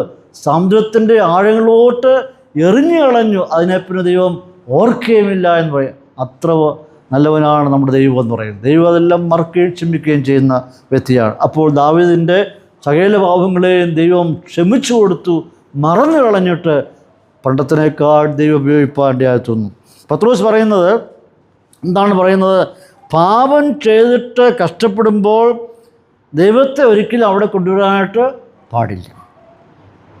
എന്നിട്ട് പറയുകയാണ്, എന്നിട്ട് നാം യാക്കോബ് പറയുന്നതാണ്, ദൈവം ദോഷങ്ങളാൽ പരീക്ഷിക്കുന്ന ദൈവമല്ല. അതായത് പാപം ചെയ്യുവാനായിട്ട് പരീക്ഷണങ്ങൾ കൊണ്ടുവരുന്നതല്ല ആര്? ദൈവം. അപ്പോൾ അതല്ല ദൈവത്തിൻ്റെ പദ്ധതി. നമ്മെ ഒരുക്കിയെടുക്കുവാനായിട്ട്, രൂപപ്പെടുത്തുവാനായിട്ട് പരിശോധനകളാണ് ദൈവം കൊണ്ടുവരുന്നത്. ദോഷത്തിന് വേണ്ടി ഒരിക്കലും ദൈവം ചെയ്യുകയില്ല. 16-ാം വാക്യത്തിൽ കടന്നു വരുമ്പോൾ, ക്രിസ്ത്യാനി ആയിട്ട് കഷ്ടം സഹിക്കേണ്ടി വന്നാലോ ലജ്ജിക്കരുത്, ഈ നാമം ധരിച്ചിട്ട് ദൈവത്തെ മഹത്വപ്പെടുത്തി അത്രേ വേണ്ടത്. ഒരാൾ തെറ്റ് ചെയ്തതിൻ്റെ പേരിൽ ജയിലിൽ അടയ്ക്കപ്പെട്ടാൽ അത് ദൈവത്തിന് മഹത്വമാണോ? കുറ്റം ചെയ്തതിൻ്റെ പേരിൽ ഒരാളെ പിടിച്ച്, വിശ്വാസിയായിക്കോട്ടെ, കുറ്റം ചെയ്തതിൻ്റെ പേരിൽ വിശ്വാസപ്പെട്ട് ജയിലിലിട്ടാൽ അത് മഹത്വമാണോ ദൈവത്തിന്? ഒരിക്കലും ദൈവത്തിന് മഹത്വമല്ല. എന്നാൽ ഒരാൾ വിശ്വാസി ദൈവമാനായി ജീവിച്ചതിൻ്റെയും സുവിശേഷം പ്രസംഗിച്ചതിൻ്റെ പേരിൽ ജയിലിൽ അടയ്ക്കപ്പെടുവാണെങ്കിലോ അത് ദൈവത്തിന് മഹത്വം. ഇപ്പോൾ ക്രിസ്ത്യാനിയായിട്ട് കഷ്ടം സഹിക്കേണ്ടി വന്നാൽ അതിൽ ഒരിക്കലും ലജ്ജിച്ചു പോകരുത് എന്ന് ഓർപ്പിക്കുകയാണ്. അപ്പോൾ പത്രോസിൻ്റെ ആ വിഷയം എന്താണ്? പത്രോസ് പറയുന്നത് ക്രിസ്ത്യാനിയായിട്ട് കഷ്ടം സഹിക്കേണ്ടി വന്ന് ലജ്ജിക്കരുത്. ഈ പത്രോസ് തന്നെ നമുക്കറിയാം, ഈ പത്രോസ് യേശുക്രിസ്തുവിൻ്റെ ശിഷ്യനായിരുന്നു. പക്ഷെ ഒരിക്കൽ പത്രോസ് യേശുവിനെപ്പറ്റി ലജ്ജിച്ചു. എഴുതുന്ന പത്രോസ് തന്നെ ഒരിക്കൽ യേശുക്രിസ്തുവിനെ പറ്റി ലജ്ജിച്ചു. നീയും അവൻ്റെ ശിഷ്യനല്ലയോ എന്ന് ചോദിച്ചപ്പോൾ ഞാൻ അവനെ അറിയുന്നില്ല, ഞാനറിയത്തില്ല, എനിക്കറിയത്തില്ല. ഈ പത്രോസാണ് ഇപ്പം പറയുന്നത് കഷ്ടം സഹിക്കേണ്ടി വന്നാൽ ലജ്ജിക്കരുത്. എന്തൊരു വൈരുദ്ധ്യമാണ് തോന്നുന്നുണ്ടോ നിങ്ങൾക്ക്? പത്രോസിനോട് ഒരു പെൺകുട്ടി ചോദിച്ചു, നീയും അവൻ്റെ കൂടെ ഉണ്ടായിരുന്നല്ലോ. എനിക്കവനെ അറിയത്തില്ല. ലജ്ജിച്ച പത്രോസ് ഇപ്പം വിശ്വാസികൾ പറയുകയാണ്, ഒരിക്കലും നിങ്ങൾ ലജ്ജിക്കരുത്. അപ്പോൾ എന്താണ് സംഭവിച്ചത്? കോഴി കൂവുന്നതിന് മുമ്പ് എത്ര വട്ടം തള്ളിപ്പറഞ്ഞു? 3 വട്ടം കർത്താവിനെ തള്ളിപ്പറഞ്ഞു. യേശുക്രിസ്തുവിൻ്റെ ശിഷ്യൻ എന്ന് പറയുവാൻ ലജ്ജിച്ച വ്യക്തിയായിരുന്നു പത്രോസ് എന്ന് പറയുന്നത്. എന്നാൽ ഈ പത്രോസ് എന്ത് സംഭവിച്ചു? ജനത്തോടിപ്പം പറയുകയാണ്, നിങ്ങൾ ലജ്ജിക്കരുത്. അപ്പോൾ അങ്ങനെ പറയുവാൻ എങ്ങനെ സാധ്യമായി തീർന്നു? അവൻ പോയി പൊട്ടിക്കരഞ്ഞു. പുറത്തു പോയി അവന് പൊട്ടിക്കരഞ്ഞു. ഹൃദയം പൊട്ടിത്താർന്ന് കരഞ്ഞു. കർത്താവിൻ്റെ വാക്കുകൾ കേട്ടപ്പോൾ, കോഴി കൂവുന്നതിന് മുമ്പ് നീ 3 വട്ടം അവനെ തള്ളിപ്പറയും എന്ന് പറഞ്ഞ അതേപോലെ തന്നെ സംഭവിച്ചു. കോഴി കൂകിയപ്പോഴാണ് പത്രോസിന് ശരിക്കും കാര്യങ്ങൾ അങ്ങോട്ട് മനസ്സിലായത്. അവൻ പോയി പൊട്ടിക്കരഞ്ഞു എന്നതായി. ആ ഒരു കരച്ചിൽ നമ്മുടെ ജീവിതത്തിലൊരു മാനസാന്തത്തിന്, ഒന്ന് മടങ്ങി വരവന്, ഒരു ഏറ്റുപറയുന്നതിന്, കർത്താവിനോട് അടിക്കുന്ന സ്നേഹം ഒന്ന് പുനഃസ്ഥാപിക്കുന്നതിന് ഇടയായത്. അങ്ങനെ പൊട്ടിക്കരഞ്ഞ് ആ ബന്ധം ഒന്നും കൂടെ പുനഃസ്ഥാപിച്ചു കഴിഞ്ഞപ്പോൾ ഇപ്പോൾ പത്രോസ് വിശ്വാസികൾ പറയുകയാണ്, ക്രിസ്തുവിൻ്റെ നാമത്തിൽ കഷ്ടം സഹിക്കേണ്ടി വന്നാൽ നിങ്ങൾ ലജ്ജിച്ചു പോരും. അപ്പോൾ മടങ്ങി വരേണ്ട സമയത്ത് മടങ്ങി വന്നു, അനുദപിക്കേണ്ട സമയത്ത് അനുദപിച്ചു. അതുകൊണ്ട് ധൈര്യമായിട്ട് പറയാൻ കഴിയുന്നുണ്ട്, നിങ്ങൾ ലജ്ജിക്കുവാൻ പാടില്ല. അപ്പോൾ ക്രിസ്ത്യാനി എന്ന പേരിൻ്റെ പേരിൽ നാം ഒരിക്കലും ലജ്ജിതരായി തീരേണ്ടായിരിക്കുന്ന ആവശ്യമില്ല. വിശ്വാസി എന്ന പേരിൽ ലജ്ജിതരായി തീരേണ്ട ആവശ്യമില്ല. അവമാനം ഏൽക്കേണ്ടായിരിക്കേണ്ട കാര്യമില്ല. ഈ നാമം മനസ്സാലെ സ്വീകരിച്ച് അതിൽ അഭിമാനിക്കുകയും ദൈവത്തെ മാറ്റപ്പെടുത്തുകയും ചെയ്യുവീൻ എന്നാണ് പത്രോസ് ഓർപ്പിക്കുന്നത്. നിങ്ങളെ കളിയാക്കി വിളിക്കുന്ന പേരായത്. അതുകൊണ്ട് നിങ്ങളത് ധൈര്യത്തോടെ തുറന്ന ഹൃദയത്തോടെ സ്വീകരിക്കുക. ആ പേരിൽ നിങ്ങൾ അഭിമാനിക്കുകയും ചെയ്യുക. 1-ാം നൂറ്റാണ്ടിൽ ബൈബിൾ ചരിത്രത്തിൽ 1-ാം നൂറ്റാണ്ടിൽ ക്രൈസ്തവ സഭയുടെ ചരിത്രം പഠിക്കുമ്പോൾ 1-ാം നൂറ്റാണ്ടിൽ വിശ്വാസ സമൂഹത്തെ ഏകദേശം 4 പേരിലാണ് അറിയപ്പെട്ടിരുന്നത്. 4 പേരേ ഉണ്ടായിരുന്നുള്ളൂ. ഒന്നാമത്തെ പേരെന്ന് പറഞ്ഞാൽ ബ്രദറൻ, സഹോദരന്മാരെ എന്നാണ് അഡ്രസ്സ് ചെയ്തത്. ബാക്കിയുള്ളവരെല്ലാം എവിടെ കണ്ടാലും സഹോദരന്മാരെ എന്നാണ്, ബ്രദറൻ എന്നാണ്. അങ്ങനെയായിരിക്കും ബ്രദറൻ സഭ എന്ന് ആ പേര് എടുക്കാനുള്ള കാരണം. ബ്രദറൻ എന്നായിരുന്നു അറിയപ്പെട്ടിരുന്നത്. 2ാമത്തെ പേരെന്ന് പറഞ്ഞാൽ സെയിൻസ്, വിശുദ്ധന്മാരെ എന്നാണ് അഡ്രസ്സ് ചെയ്തത്, സെയിൻസ്. 3ാമത്തെ പേരെന്ന് പറയുന്നത് ദിവേ, അതായത് മാർഗക്കാർ, ഈ നാമക്കാർ. അങ്ങനെ 3ാമത്തെ ഒരു പേര്. 4ാമത്തെ പേരാണ് ക്രിസ്ത്യാനികൾ, കളിയാക്കി വിളിച്ച പേരാണ് ലാസ്റ്റിന്. ഈ 4 പേര് മാത്രമേ പുതിയ നിയമത്തിൽ ഉണ്ടായിരുന്നുള്ളൂ. ഇന്ന് നമുക്ക് 100 കണക്കിന് സഭകളുണ്ട്. ഓരോ സഭകളുടെയും പേര് വ്യത്യസ്തമായിരിക്കുന്ന പേരുകളാണ്, വ്യത്യസ്തമായിരിക്കുന്ന നാമങ്ങളാണ്. എന്നാൽ ബൈബിളിൽ ഈ 4 പേരുകൾ മാത്രമേ ഉള്ളൂ. എന്നാൽ പൗലോസ് അപ്പോസ്തലൻ്റെ മിഷണറി യാത്രയിൽ ഏഷ്യ മൈനറിലും യൂറോപ്പിലും കടന്നു പോയിട്ട് നിരവധി സഭകൾ സ്ഥാപിക്കുകയുണ്ടായി. ആ സഭയുടെ എല്ലാ സ്ഥലത്തിൻ്റെ പേരിലാണ് അറിയപ്പെടുന്നത്. കൊരിന്ത്യ സഭ, റോമാ സഭ, എഫെസോസിലുള്ളായിരിക്കുന്ന സഭ, തെസ്സലോനിക്ക സഭ. ആ സ്ഥലത്തിൻ്റെ പേര് അറിയപ്പെടുകയായിരുന്നു. എന്നാൽ അത് സഭകൾക്ക് സ്ഥലത്തിൻ്റെ പേര് ലഭിച്ച പേരുകളാണ്. വിശുദ്ധന്മാർക്ക് ലഭിച്ചിരിക്കുന്ന പേരുകളായിരുന്നു ഈ പറയുന്ന പേര്. അവസാനത്തെ പേരെന്ന് പറയുന്നത് ക്രിസ്ത്യാനികൾ എന്ന പേരാണ്. അത് പിന്നെ സഭ അതെന്ത് ചെയ്തു? സന്തോഷത്തോടെ സ്വീകരിപ്പാൻ ഇടയായിത്തീർന്നു. അപ്പോൾ ഇങ്ങനെയുള്ളായിരിക്കുന്ന അനുഭവം കടന്നു പോകുമ്പോൾ ദൈവം ഒരിക്കലും ലജ്ജിക്കുന്നില്ല. ഇബ്രാഹിം 12:16 വായിക്കുന്നത്, ആകയാൽ ദൈവം അവരുടെ ദൈവം എന്ന് വിളിക്കപ്പെടുവാനായിട്ട് അവർ ലജ്ജിക്കുന്നില്ല. ദൈവം എൻ്റെ കർത്താവാണ് പറയുന്നതിൽ സഭ ലജ്ജിക്കുന്നില്ല, ക്രിസ്തു ലജ്ജിക്കുന്നില്ല എന്നവിടെ കാണാൻ കഴിയുകയാണ്.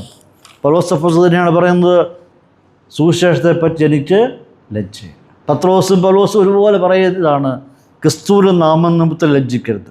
പൗലോസും പറഞ്ഞിരിക്കുന്നത് ക്രിസ്തുവിൻ്റെ സുവിശേഷ നിമിത്തം എനിക്ക് ലജ്ജയില്ല എന്ന് പറയുകയാണ്. 17ാമത്തെ വാക്യത്തിൽ കടന്നു വരുമ്പോൾ, ന്യായവിധി ദൈവഗൃഹത്തിൽ ആരംഭിപ്പാൻ സമയമായല്ലോ, അത് നമ്മിൽ തുടങ്ങിയാൽ ദൈവത്തിൻ്റെ സുവിശേഷം അനുസരിക്കാത്തവരുടെ അവസാനം എന്താകും? ഈ ഭാഗത്ത് വിശ്വാസികളുടെ കഷ്ടങ്ങളും അവിശ്വാസികളുടെ കഷ്ടങ്ങളും തമ്മിലൂടെ താരതമ്യം ചെയ്യുക. ഈ കാലഘട്ടത്തിൽ കടന്നു വരുമ്പോൾ പത്രോസ് എഴുതുമ്പോൾ ദൈവസഭ അവിശ്വാസികളാലുള്ള പീഡനങ്ങൾ കൂടി കടന്നു പോയില്ല. വിശ്വാസികൾ അവിശ്വാസികൾ പീഡിപ്പിക്കുകയാണ്. വിശ്വാസ സമൂഹം ഇപ്പോൾ ഉപദ്രവവും കഷ്ടവും അനുഭവിക്കുകയാണ്. കർത്താവായിരിക്കുന്ന യേശു ക്രിസ്തു ഈ ഭൂമിയിലായിരുന്നപ്പോൾ ഇതേ നിലയിൽ കൂടി കർത്താവും കടന്നുപോയി. അവിശ്വാസ സമൂഹം കർത്താവിനെ ഉപദ്രവിച്ചു. നമ്മുടെ മനസ്സിലാക്കേണ്ടത്, നമ്മെ ശുദ്ധീകരിക്കേണ്ടതിന് പീഡനവും ഉപദ്രവവും ആരനുവദിച്ചു കൊടുക്കുന്നു? കർത്താവ് അനുവദിച്ചു കൊടുക്കുന്നു. യേശു ക്രിസ്തുവിൻ്റെ അനുവാദമില്ലാതെ, പെർമിഷൻ ഇല്ലാതെ നമുക്കൊന്നും സംഭവിക്കുകയില്ല. അപ്പോൾ ഈ പീഡനങ്ങൾ കടന്നു പോവുക എന്ന് പറയുമ്പോൾ കർത്താവ് അനുവദിച്ചു കൊടുക്കുക എന്നുള്ളതാണ്. എന്തിനു വേണ്ടിയാണ്? നമ്മെ ഒന്ന് ശുദ്ധീകരിച്ചെടുക്കുക, ഒന്ന് റിഫൈൻ ചെയ്യുക, ശിഷ്യത്വം പഠിപ്പിക്കുക, മര്യാദ പഠിപ്പിക്കുക, അച്ചടക്കം പഠിപ്പിക്കുക, നമ്മെ ഒന്ന് മെരുക്കിയെടുക്കുക. ഇതൊക്കെയാണ് ദൈവത്തിൻ്റെ പദ്ധതികൾ എന്ന് പറയുന്നത്. ഇത് ന്യായവിധിയല്ല, ദൈവം ന്യായം വിധിക്കുകയല്ല, തള്ളിക്കളയുമല്ല, അളയുകയുമല്ല. ദൈവം ഒരിക്കലും ശിക്ഷ വിധിക്കുകയല്ല. മറിച്ച് ദൈവത്തിൻ്റെ പദ്ധതി എന്ന് പറയുന്നത് വിധേയത്വം പഠിപ്പിക്കുക എന്നുള്ളതാണ്, മര്യാദ പഠിപ്പിച്ചെടുക്കുക എന്നുള്ളതാണ്. ഇങ്ങനെയുള്ള ആയിരിക്കുന്ന പ്രക്രിയയിൽ കൂടി നാം കടന്നു പോകുമ്പോൾ പത്രോസ് പറയുന്ന സുവിശേഷം കേട്ടിട്ടും അനുസരിക്കാത്തവരുടെ അവസാനം എത്ര ഭയാനകമായിരിക്കും. നമ്മുടെ അവസ്ഥ ഇങ്ങനെയാണ് എങ്കിൽ, വിശ്വാസികൾ വിശ്വസിച്ചിട്ട് വിശ്വാസത്തിൻ്റെ പേരിൽ ഇങ്ങനെയുള്ള ആയിരിക്കുന്ന ഉപദ്രവങ്ങൾ കടന്നു പോവുകയാണെങ്കിൽ സുവിശേഷം ഒരിക്കലും കേൾക്കാത്തവർക്കുണ്ടാകാൻ പോകുന്ന ശിക്ഷാവിധി എത്ര ഭയാനകമായിരിക്കും. നമ്മെ ആരാ ശിക്ഷ വിധിക്കുന്നത്? ലോകം നമ്മെ ശിക്ഷ വിധിക്കുന്നു. വിശ്വാസത്തിൻ്റെ പേരിൽ ലോകം നമ്മെ ഉപദ്രവിക്കുന്നു. എന്നാൽ സുവിശേഷം കേട്ടിട്ടും അനുസരിക്കാത്തവരെ ദൈവം ശിക്ഷ വിധിക്കുമ്പോൾ അവിടെ ശിക്ഷാവിധി എത്രമാത്രം ഭയാനകമായിരിക്കും എന്ന് ഓർപ്പിക്കുകയാണ്. അപ്പോൾ അവിശ്വാസ സമൂഹം യേശുക്രിസ്തുവിൻ്റെ സിംഹാസനത്തിന് മുമ്പാകെ, വെള്ളസിംഹാസനത്തിന് മുമ്പാകെ നിൽക്കുമ്പോൾ അവർക്ക് ലഭിക്കാൻ പോകുന്ന ന്യായവിധി എത്രയോ ഭയാനകമായിരിക്കും എന്നുകൊണ്ട് ഓർപ്പിക്കുകയാണ്. 18-ാം വാക്യത്തിൽ കടന്നു വരുമ്പോൾ, നീതിമാൻ പ്രയാസേന രക്ഷ പ്രാപിക്കുന്നുവെങ്കിൽ അഭത്തിൻ്റെയും പാപിയുടെയും ഗതി എന്താകും? നീതിമാൻ ഈ നിലയിൽ കൂടിയാണ് കടന്നു പോകുന്നതെങ്കിൽ അവിശ്വാസിയുടെയും അഭക്തിൻ്റെയും പാപിയുടെയും ഗതി എന്താകും എന്ന് ഓർപ്പിക്കുകയാണ്. ഈ ഒരു വാക്യം, ഈ 18-ാം വാക്യം പത്രോസ് സദൃശവാക്യം 11:30 നിന്ന് എടുത്ത് ഉദ്ധരിക്കുന്നെന്നാണ് പറയുന്നത്. അവിടെ വായിക്കുന്ന പ്രകാരമാണ്, നീതിമാന് ഭൂമിയിൽ പ്രതിഫലം കിട്ടുന്നു, എങ്കിലും ദുഷ്ടനും പാപിക്കും എത്ര അധികം എന്നവിടെ സദൃശവാക്യത്തിൽ പറയുകയാണ്. ഇവിടെ പറഞ്ഞിരിക്കുന്നത് നീതിമാൻ പ്രയാസേന രക്ഷ പ്രാപിക്കുന്നു. എന്താണ് ഈ വാക്കിൻ്റെ അർത്ഥം? പ്രയാസേന രക്ഷ പ്രാപിക്കുന്ന വാക്കിൻ്റെ അർത്ഥം എന്താണ്? ഇപ്പം ഒരു നീതിമാൻ പ്രയാസത്തിൽ കൂടി കടന്നു പോയിട്ടാണോ രക്ഷ നേടുന്നത്?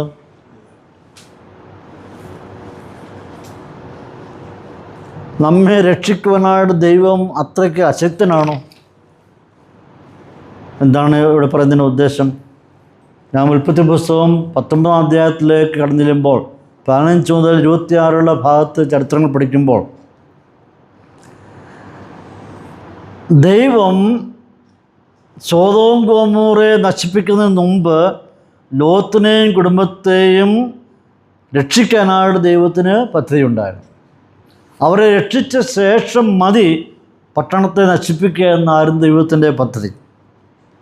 അവരെ പട്ടണത്തിൽ നിന്ന് പുറത്ത് കൊണ്ടുവരാനായിട്ട് ദൈവം ആഗ്രഹിച്ചു. പക്ഷേ ലോത്ത് ആഗ്രഹിച്ചില്ല. അവിടെ തന്നെ തുടരുക എന്നുള്ളതായിരുന്നു ലോത്തിൻ്റെ പദ്ധതി. ലോത്ത് ചെയ്തതെന്നറിയാമോ? അവിടെ ചുറ്റിക്കറങ്ങി ദൂതന്മാരോട് ഇങ്ങനെ വാദിച്ച് ഇങ്ങനെ ഇരിക്കുക.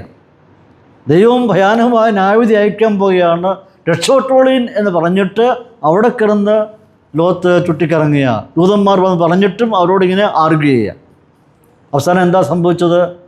ആ പുരുഷന്മാർ വന്ന് ലോത്തിനെയും ഭാര്യയെയും 2 പെമ്മക്കളെയും കൈക്ക് പിടിച്ച് പട്ടണത്തിന് പുറത്ത്, പറഞ്ഞാൽ പോകത്തില്ല, പക്ഷെ ഇനി എന്താ ചെയ്യുന്നത്? കൈക്ക് പിടിച്ച് പുറത്ത് ഉണ്ടാക്കി. എന്നിട്ട് പറയാണ്, ജീവരക്ഷയ്ക്കായിട്ട് വേഗത്തിലോടി രക്ഷപ്പെട്ടു എന്ന് പറഞ്ഞു. ഓടിയ ഓട്ടം നന്നായിട്ട് ആദ്യം ഓടി, പക്ഷെങ്കിൽ ഇടയ്ക്ക് ലോത്തിൻ്റെ ഭാര്യ ഒന്ന് തിരിഞ്ഞു നോക്കി. എന്ത് സംഭവിക്കുന്നു, എന്താ സംഭവിക്കാൻ പോകുന്നതെന്ന് അറിയാൻ വേണ്ടി നിഷ്കളങ്കമായ ഒരു ഓട്ടമാണ് നോക്കിയത്. പക്ഷേ ആ ഓട്ടത്തിൽ അതുപോലെ നിന്നുപോയി. നിങ്ങളൊന്ന് മനസ്സിൽ കാണണം ലോത്തിൻ്റെ ഭാര്യ നിൽക്കുന്ന നിപ്പ്. ഒന്ന് ചിന്തിച്ച് നോക്കിയേ, ഓടുന്ന ആൾ പെട്ടെന്ന് നിന്നാൽ എങ്ങനെ നിൽക്കും? ഏത് ആംഗിളൊക്കെ ആയിരിക്കും? എന്ത് രസമായിരിക്കും ആ നിപ്പ്. ആ നിപ്പ് അതുപോലെ നിന്നുപോയി. അപ്പോൾ ഈ ലോത്തും കുടുംബവും എങ്ങനെയാണ് രക്ഷപ്പെട്ടത്? പ്രയാസേന രക്ഷപ്പെട്ടു. രക്ഷിച്ചു ദൈവം, പക്ഷെ പ്രയാസേന രക്ഷപ്പെട്ടു. ഇങ്ങനെ പ്രയാസേനയാണ് നീതിമാൻ രക്ഷ പ്രാപിക്കുന്നുവെങ്കിൽ, ദൈവജൻ രക്ഷ പ്രാപിക്കുന്നെങ്കിൽ, അതിലെല്ലാം വിടുവിച്ച് നമ്മെ ഇങ്ങനെ രക്ഷപ്പെടുത്തി പുറത്ത് കൊണ്ടിരുന്നു. ഇങ്ങനെയുള്ള അനുഭവത്തിൽ കടന്നു പോയിട്ട് നമ്മെ പുറത്ത് കൊണ്ടിരുന്നുവെങ്കിൽ, അഥവാ പ്രയാസേന രക്ഷ പ്രാപിക്കുന്നുവെങ്കിൽ, അബദ്ധൻ്റെയും പാപിയുടെയും ഗതി എത്ര ഭയാനകമായിരിക്കും അവർക്ക് സംഭവിക്കാൻ പോകുന്ന. രക്ഷ പ്രാപിക്കുമോ? ഒരിക്കലും അല്ല. ഒരിക്കലും അവർക്ക് രക്ഷ നേടുവാനായിട്ട് പറ്റുകയില്ല. അഥവാ ദൈവത്തിൻ്റെ ഭയാനകമായിരിക്കുന്ന ക്രോധത്തിൽ നിന്ന് ഈ ജനം ഒരിക്കലും രക്ഷ പ്രാപിക്കുകയില്ല എന്ന് വായിക്കുകയാണ്. എത്രയോ വ്യക്തമായിട്ടാണ് പത്രോസ് പറയുന്നത്. നിങ്ങളെ ഉപദ്രവിക്കുന്ന ഈ സമൂഹം ഒരിക്കൽ ദൈവത്തിൻ്റെ മുമ്പാകെ, ദൈവത്തിൻ്റെ ക്രോധത്തിന് മുമ്പാകെ നിൽക്കേണ്ടി വരും. നീതിമാന്മാരായിരിക്കും നിങ്ങൾക്ക് ഇത്രയും കഷ്ടങ്ങൾ കൂടി കടന്നു പോയിട്ടാണ് നിങ്ങളെ രക്ഷ പ്രാപിക്കുന്നതെങ്കിൽ, നിങ്ങളെ ഉപദ്രവിക്കുന്ന അഭക്തന്മാരുടെ മേൽ ദൈവത്തിന് ന്യായവിധി അയക്കുമ്പോൾ എങ്ങനെ അവർക്ക് രക്ഷ പ്രാപിക്കാൻ കഴിയുമെന്ന് അവരെ ധൈര്യപ്പെടുത്തുക ചെയ്യുന്നത്. അഭക്തൻ്റെയും പാപിയുടെയും ന്യായവിധി എത്ര ഭയാനകമായിരിക്കുമെന്ന് ഓർപ്പിക്കുക. 19 വാക്യത്തിലേക്ക് കടന്നു വരുമ്പോൾ, അതുകൊണ്ട് ദൈവേഷ്ടപ്രകാരം കഷ്ടം സഹിക്കുന്നവർ നന്മ ചെയ്തുകൊണ്ട് തങ്ങളുടെ പ്രാണനെ വിശ്വസ്തനായ ക്രിസ്തുവെങ്കിൽ ഫലമേൽപ്പിക്കട്ടെ. അവസാനവും കൺക്ലൂഡ് ചെയ്യുകയാണ്. ദൈവേഷ്ടപ്രകാരം കഷ്ടം സഹിക്കുന്നവർ നന്മ ചെയ്തുകൊണ്ട് തങ്ങളുടെ പ്രാണനെ വിശ്വസ്തനായ സൃഷ്ടാവെങ്കിൽ ഫലമേൽപ്പിക്കട്ടെ. പത്രോസോട് പറയുന്നത്, കഷ്ടം സഹിക്കുന്നുവെങ്കിൽ എങ്ങനെയായിരിക്കണം? അത് ദൈവേഷ്ടപ്രകാരം ആയിരിക്കണം. എന്ന് വെച്ചാൽ ക്രിസ്ത്യാനി ആയിട്ട് കഷ്ടം സഹിക്കും. വിശ്വാസി ആയതിൻ്റെ പേരിലുള്ള കഷ്ടങ്ങൾ മാത്രം. അല്ലാതെ ക്രിസ്ത്യാനി ആയിരിക്കെ തെറ്റുകൾ ചെയ്തിട്ട് മനുഷ്യരിൽ നിന്നും ദൈവത്തിൽ നിന്നും ശിക്ഷണ നടപടിക്ക് വിധേയരായാൽ എന്ത് പ്രയോജനം? നാം തെറ്റ് ചെയ്തിട്ട് സമൂഹവും ദൈവവും നമ്മെ ശിക്ഷിക്കുന്നുവെങ്കിൽ അതിനകത്ത് എന്ത് പ്രയോജനം എന്ന് ഓർപ്പിക്കുകയാണ്. എന്നിട്ട് പറയുകയാണ്, ദൈവഹിതപ്രകാരം കഷ്ടം അനുഭവിക്കുന്നവർ തങ്ങളുടെ ആത്മാവിനെ വിശ്വസ്തനായ സൃഷ്ടാവെങ്കിൽ ഫലമേൽപ്പിക്കട്ടെ. ഫലമേൽപ്പിക്കട്ടെ എന്ന വാക്ക് ഇൻട്രസ്റ്റ് എന്നാണ്. അതായത് ആ വാക്കിൻ്റെ അർത്ഥം ഒരു ബാങ്ക് പദമാണ് ഇവിടെ ഉപയോഗിച്ചിരിക്കുന്നത്. ബാങ്കുകാർ ഉപയോഗിക്കുന്ന പദമാണ് ഫലമേൽപ്പിക്കട്ടെ. ഇൻട്രസ്റ്റ് എന്ന വാക്കിൻ്റെ അർത്ഥം അതായത് നമ്മുടെ പണം സുരക്ഷിതമായിരിക്കുവാൻ വേണ്ടി നാം ആരെ ഏൽപ്പിക്കുന്നു? ബാങ്കിനെ അത് ഏൽപ്പിക്കുന്നു. നമ്മുടെ അവസ്ഥ എന്താണ്? ആത്മീയ അവസ്ഥ, നാം കർത്താവിലും കർത്താവ് നമ്മിലും ഒരുപോലെ വസിക്കുന്ന ഒരവസ്ഥയാണ് നമ്മുടെ ആത്മീയ സ്ഥിതി എന്ന് പറയുന്നത്. അപ്പോൾ നാം കർത്താവിൽ ആയിത്തീരുക എന്ന് പറയുമ്പോൾ നമ്മുടെ പണം ബാങ്കിൽ ഇടുന്നത് പോലെ, ഒരു സുരക്ഷിതമായിരിക്കുന്ന സ്ഥലത്ത് നിക്ഷേപിക്കുന്ന പോലെ നാം ക്രിസ്തുവിലായിരിക്കുന്നു, സുരക്ഷിതരായിട്ട് ഇരിക്കുകയാണ്. സൃഷ്ടാവാൻ ദൈവം നമ്മെ വളരെ അത്ഭുതമായിട്ട് സൂക്ഷിക്കും. നമുക്ക് നഷ്ടം സംഭവിക്കാതെ അവൻ നമ്മെ ബാങ്കിൽ ഡെപ്പോസിറ്റ് ചെയ്യുന്ന മാതിരി നമ്മെ അവന് സൂക്ഷിക്കും. അതുകൊണ്ട് വിശ്വാസം ഏൽപ്പിക്കുക. നിങ്ങളുടെ ആത്മാക്കളെ ദൈവവരങ്ങളിലേക്ക് സമർപ്പിക്കുക. ദൈവവരങ്ങൾ ഏൽപ്പിച്ചു കഴിഞ്ഞാൽ യു ആർ സേഫ്. ആരും നിങ്ങളെ ഒന്നും ചെയ്യുകയില്ല, ഒന്നും സംഭവിക്കുകയില്ല. ആത്മാക്കൾക്ക് ഒന്നും സംഭവിക്കാൻ പോവുകയില്ല. പണം എവിടെയാണ് സൂക്ഷിക്കേണ്ടത്? നമുക്കെല്ലാവർക്കും എല്ലാവരുമൊക്കെ പണമൊക്കെ ഉള്ളവരൊക്കെയാണ്. എവിടെയാണ് സൂക്ഷിക്കേണ്ടത്? ഗവൺമെൻറ് അംഗീകരിച്ച ബാങ്കുകളിൽ മാത്രമേ പണം സൂക്ഷിക്കാവൂ. ചിട്ടിക്കമ്പനികളും കോഓപ്പറേറ്റീവ് ബാങ്കുകളൊക്കെ പൊട്ടി തുടങ്ങി. അപ്പോൾ നമുക്ക് ദൈവം തന്നിരിക്കുന്ന സമ്പാദ്യം അത് സുരക്ഷിതമായിരിക്കുന്ന സ്ഥലത്ത് വേണം സൂക്ഷിക്കാൻ. അതാണ് നമ്മുടെ ലോകത്തിലെ നമ്മുടെ ചിന്താഗതി എങ്കിൽ നമ്മുടെ ആത്മാവും എവിടെ ആയിരിക്കണം? സുരക്ഷിതമായിരിക്കുന്ന അവൻ്റെ കൈകളിൽ നമ്മൾ ഏൽപ്പിച്ചു കൊടുക്കണം. അപ്പോൾ നമ്മുടെ ജീവിതത്തിൽ ജീവനെ ദൈവത്തിൽ ഏൽപ്പിച്ചാൽ നാം ആരാണ്? സുരക്ഷിതരാണ്, നമുക്കൊന്നും സംഭവിക്കുകയില്ല. അതിനെപ്പറ്റി ആത്മാവിൻ്റെ ഭദ്രതയെപ്പറ്റി ആകുലപ്പെടേണ്ടത് അവരുടെ ഒന്നുമില്ല. നമ്മുടെ പ്രാണനെ അവൾ കാത്തുകൊള്ളുന്നു. അപ്പോൾ വീണ്ടെടുക്കപ്പെട്ടായിരിക്കും ദൈവമക്കൾ പണം ബാങ്കിൽ എങ്ങനെ ഡെപ്പോസിറ്റ് ചെയ്യുന്നുവോ അതേ മാതിരി നാം എന്താണ്? സുരക്ഷിതരാണ് എന്നുള്ളത് ഓർപ്പിക്കുക. കർത്താവിന് മഹത്വം ഉണ്ടാകട്ടെ. നാം സുരക്ഷിതരാണോ? സുരക്ഷിതരാണ് നാം എല്ലാവരും. നാം യേശു ക്രിസ്തുവിൽ സമ്പൂർണ്ണരും സുരക്ഷിതരുമാണ് എന്നുള്ളത് ദൈവത്തിൻ്റെ വചനം നമ്മെ ഓർപ്പിക്കുകയാണ്. കർത്താവ് ഒരിക്കൽ പറയുണ്ടായി. യോഹന്നാന്റെ സുവിശേഷം 10:23 മുതൽ 21-23 വാക്യം കടന്നു വരുമ്പോൾ, ആടുകൾ എൻ്റെ ശബ്ദം കേൾക്കുന്നു, ഞാൻ അവയെ അറിയുകയും അവ എന്നെ അനുഗമിക്കുകയും ചെയ്യുന്നു. ഞാൻ അവയ്ക്ക് നിത്യജീവൻ കൊടുക്കുന്നു, അവ ഒരു നാളും നശിച്ചു പോകുകയില്ല. ആരും അവയെ എൻ്റെ കയ്യിൽ നിന്ന് പിടിച്ചു പറിക്കുകയില്ല. പിതാവിൻ്റെ കയ്യിൽ നിന്ന് പിടിച്ചു പറിപ്പാൻ ആർക്കും സാധ്യമല്ല. ആരെങ്കിലും ദൈവത്തിൻ്റെ കയ്യിൽ നിന്ന് ദൈവത്തെ പിടിച്ചു പറിക്കുകയാണെന്നിരിക്കട്ടെ, അതിൻ്റെ അർത്ഥം എന്താ?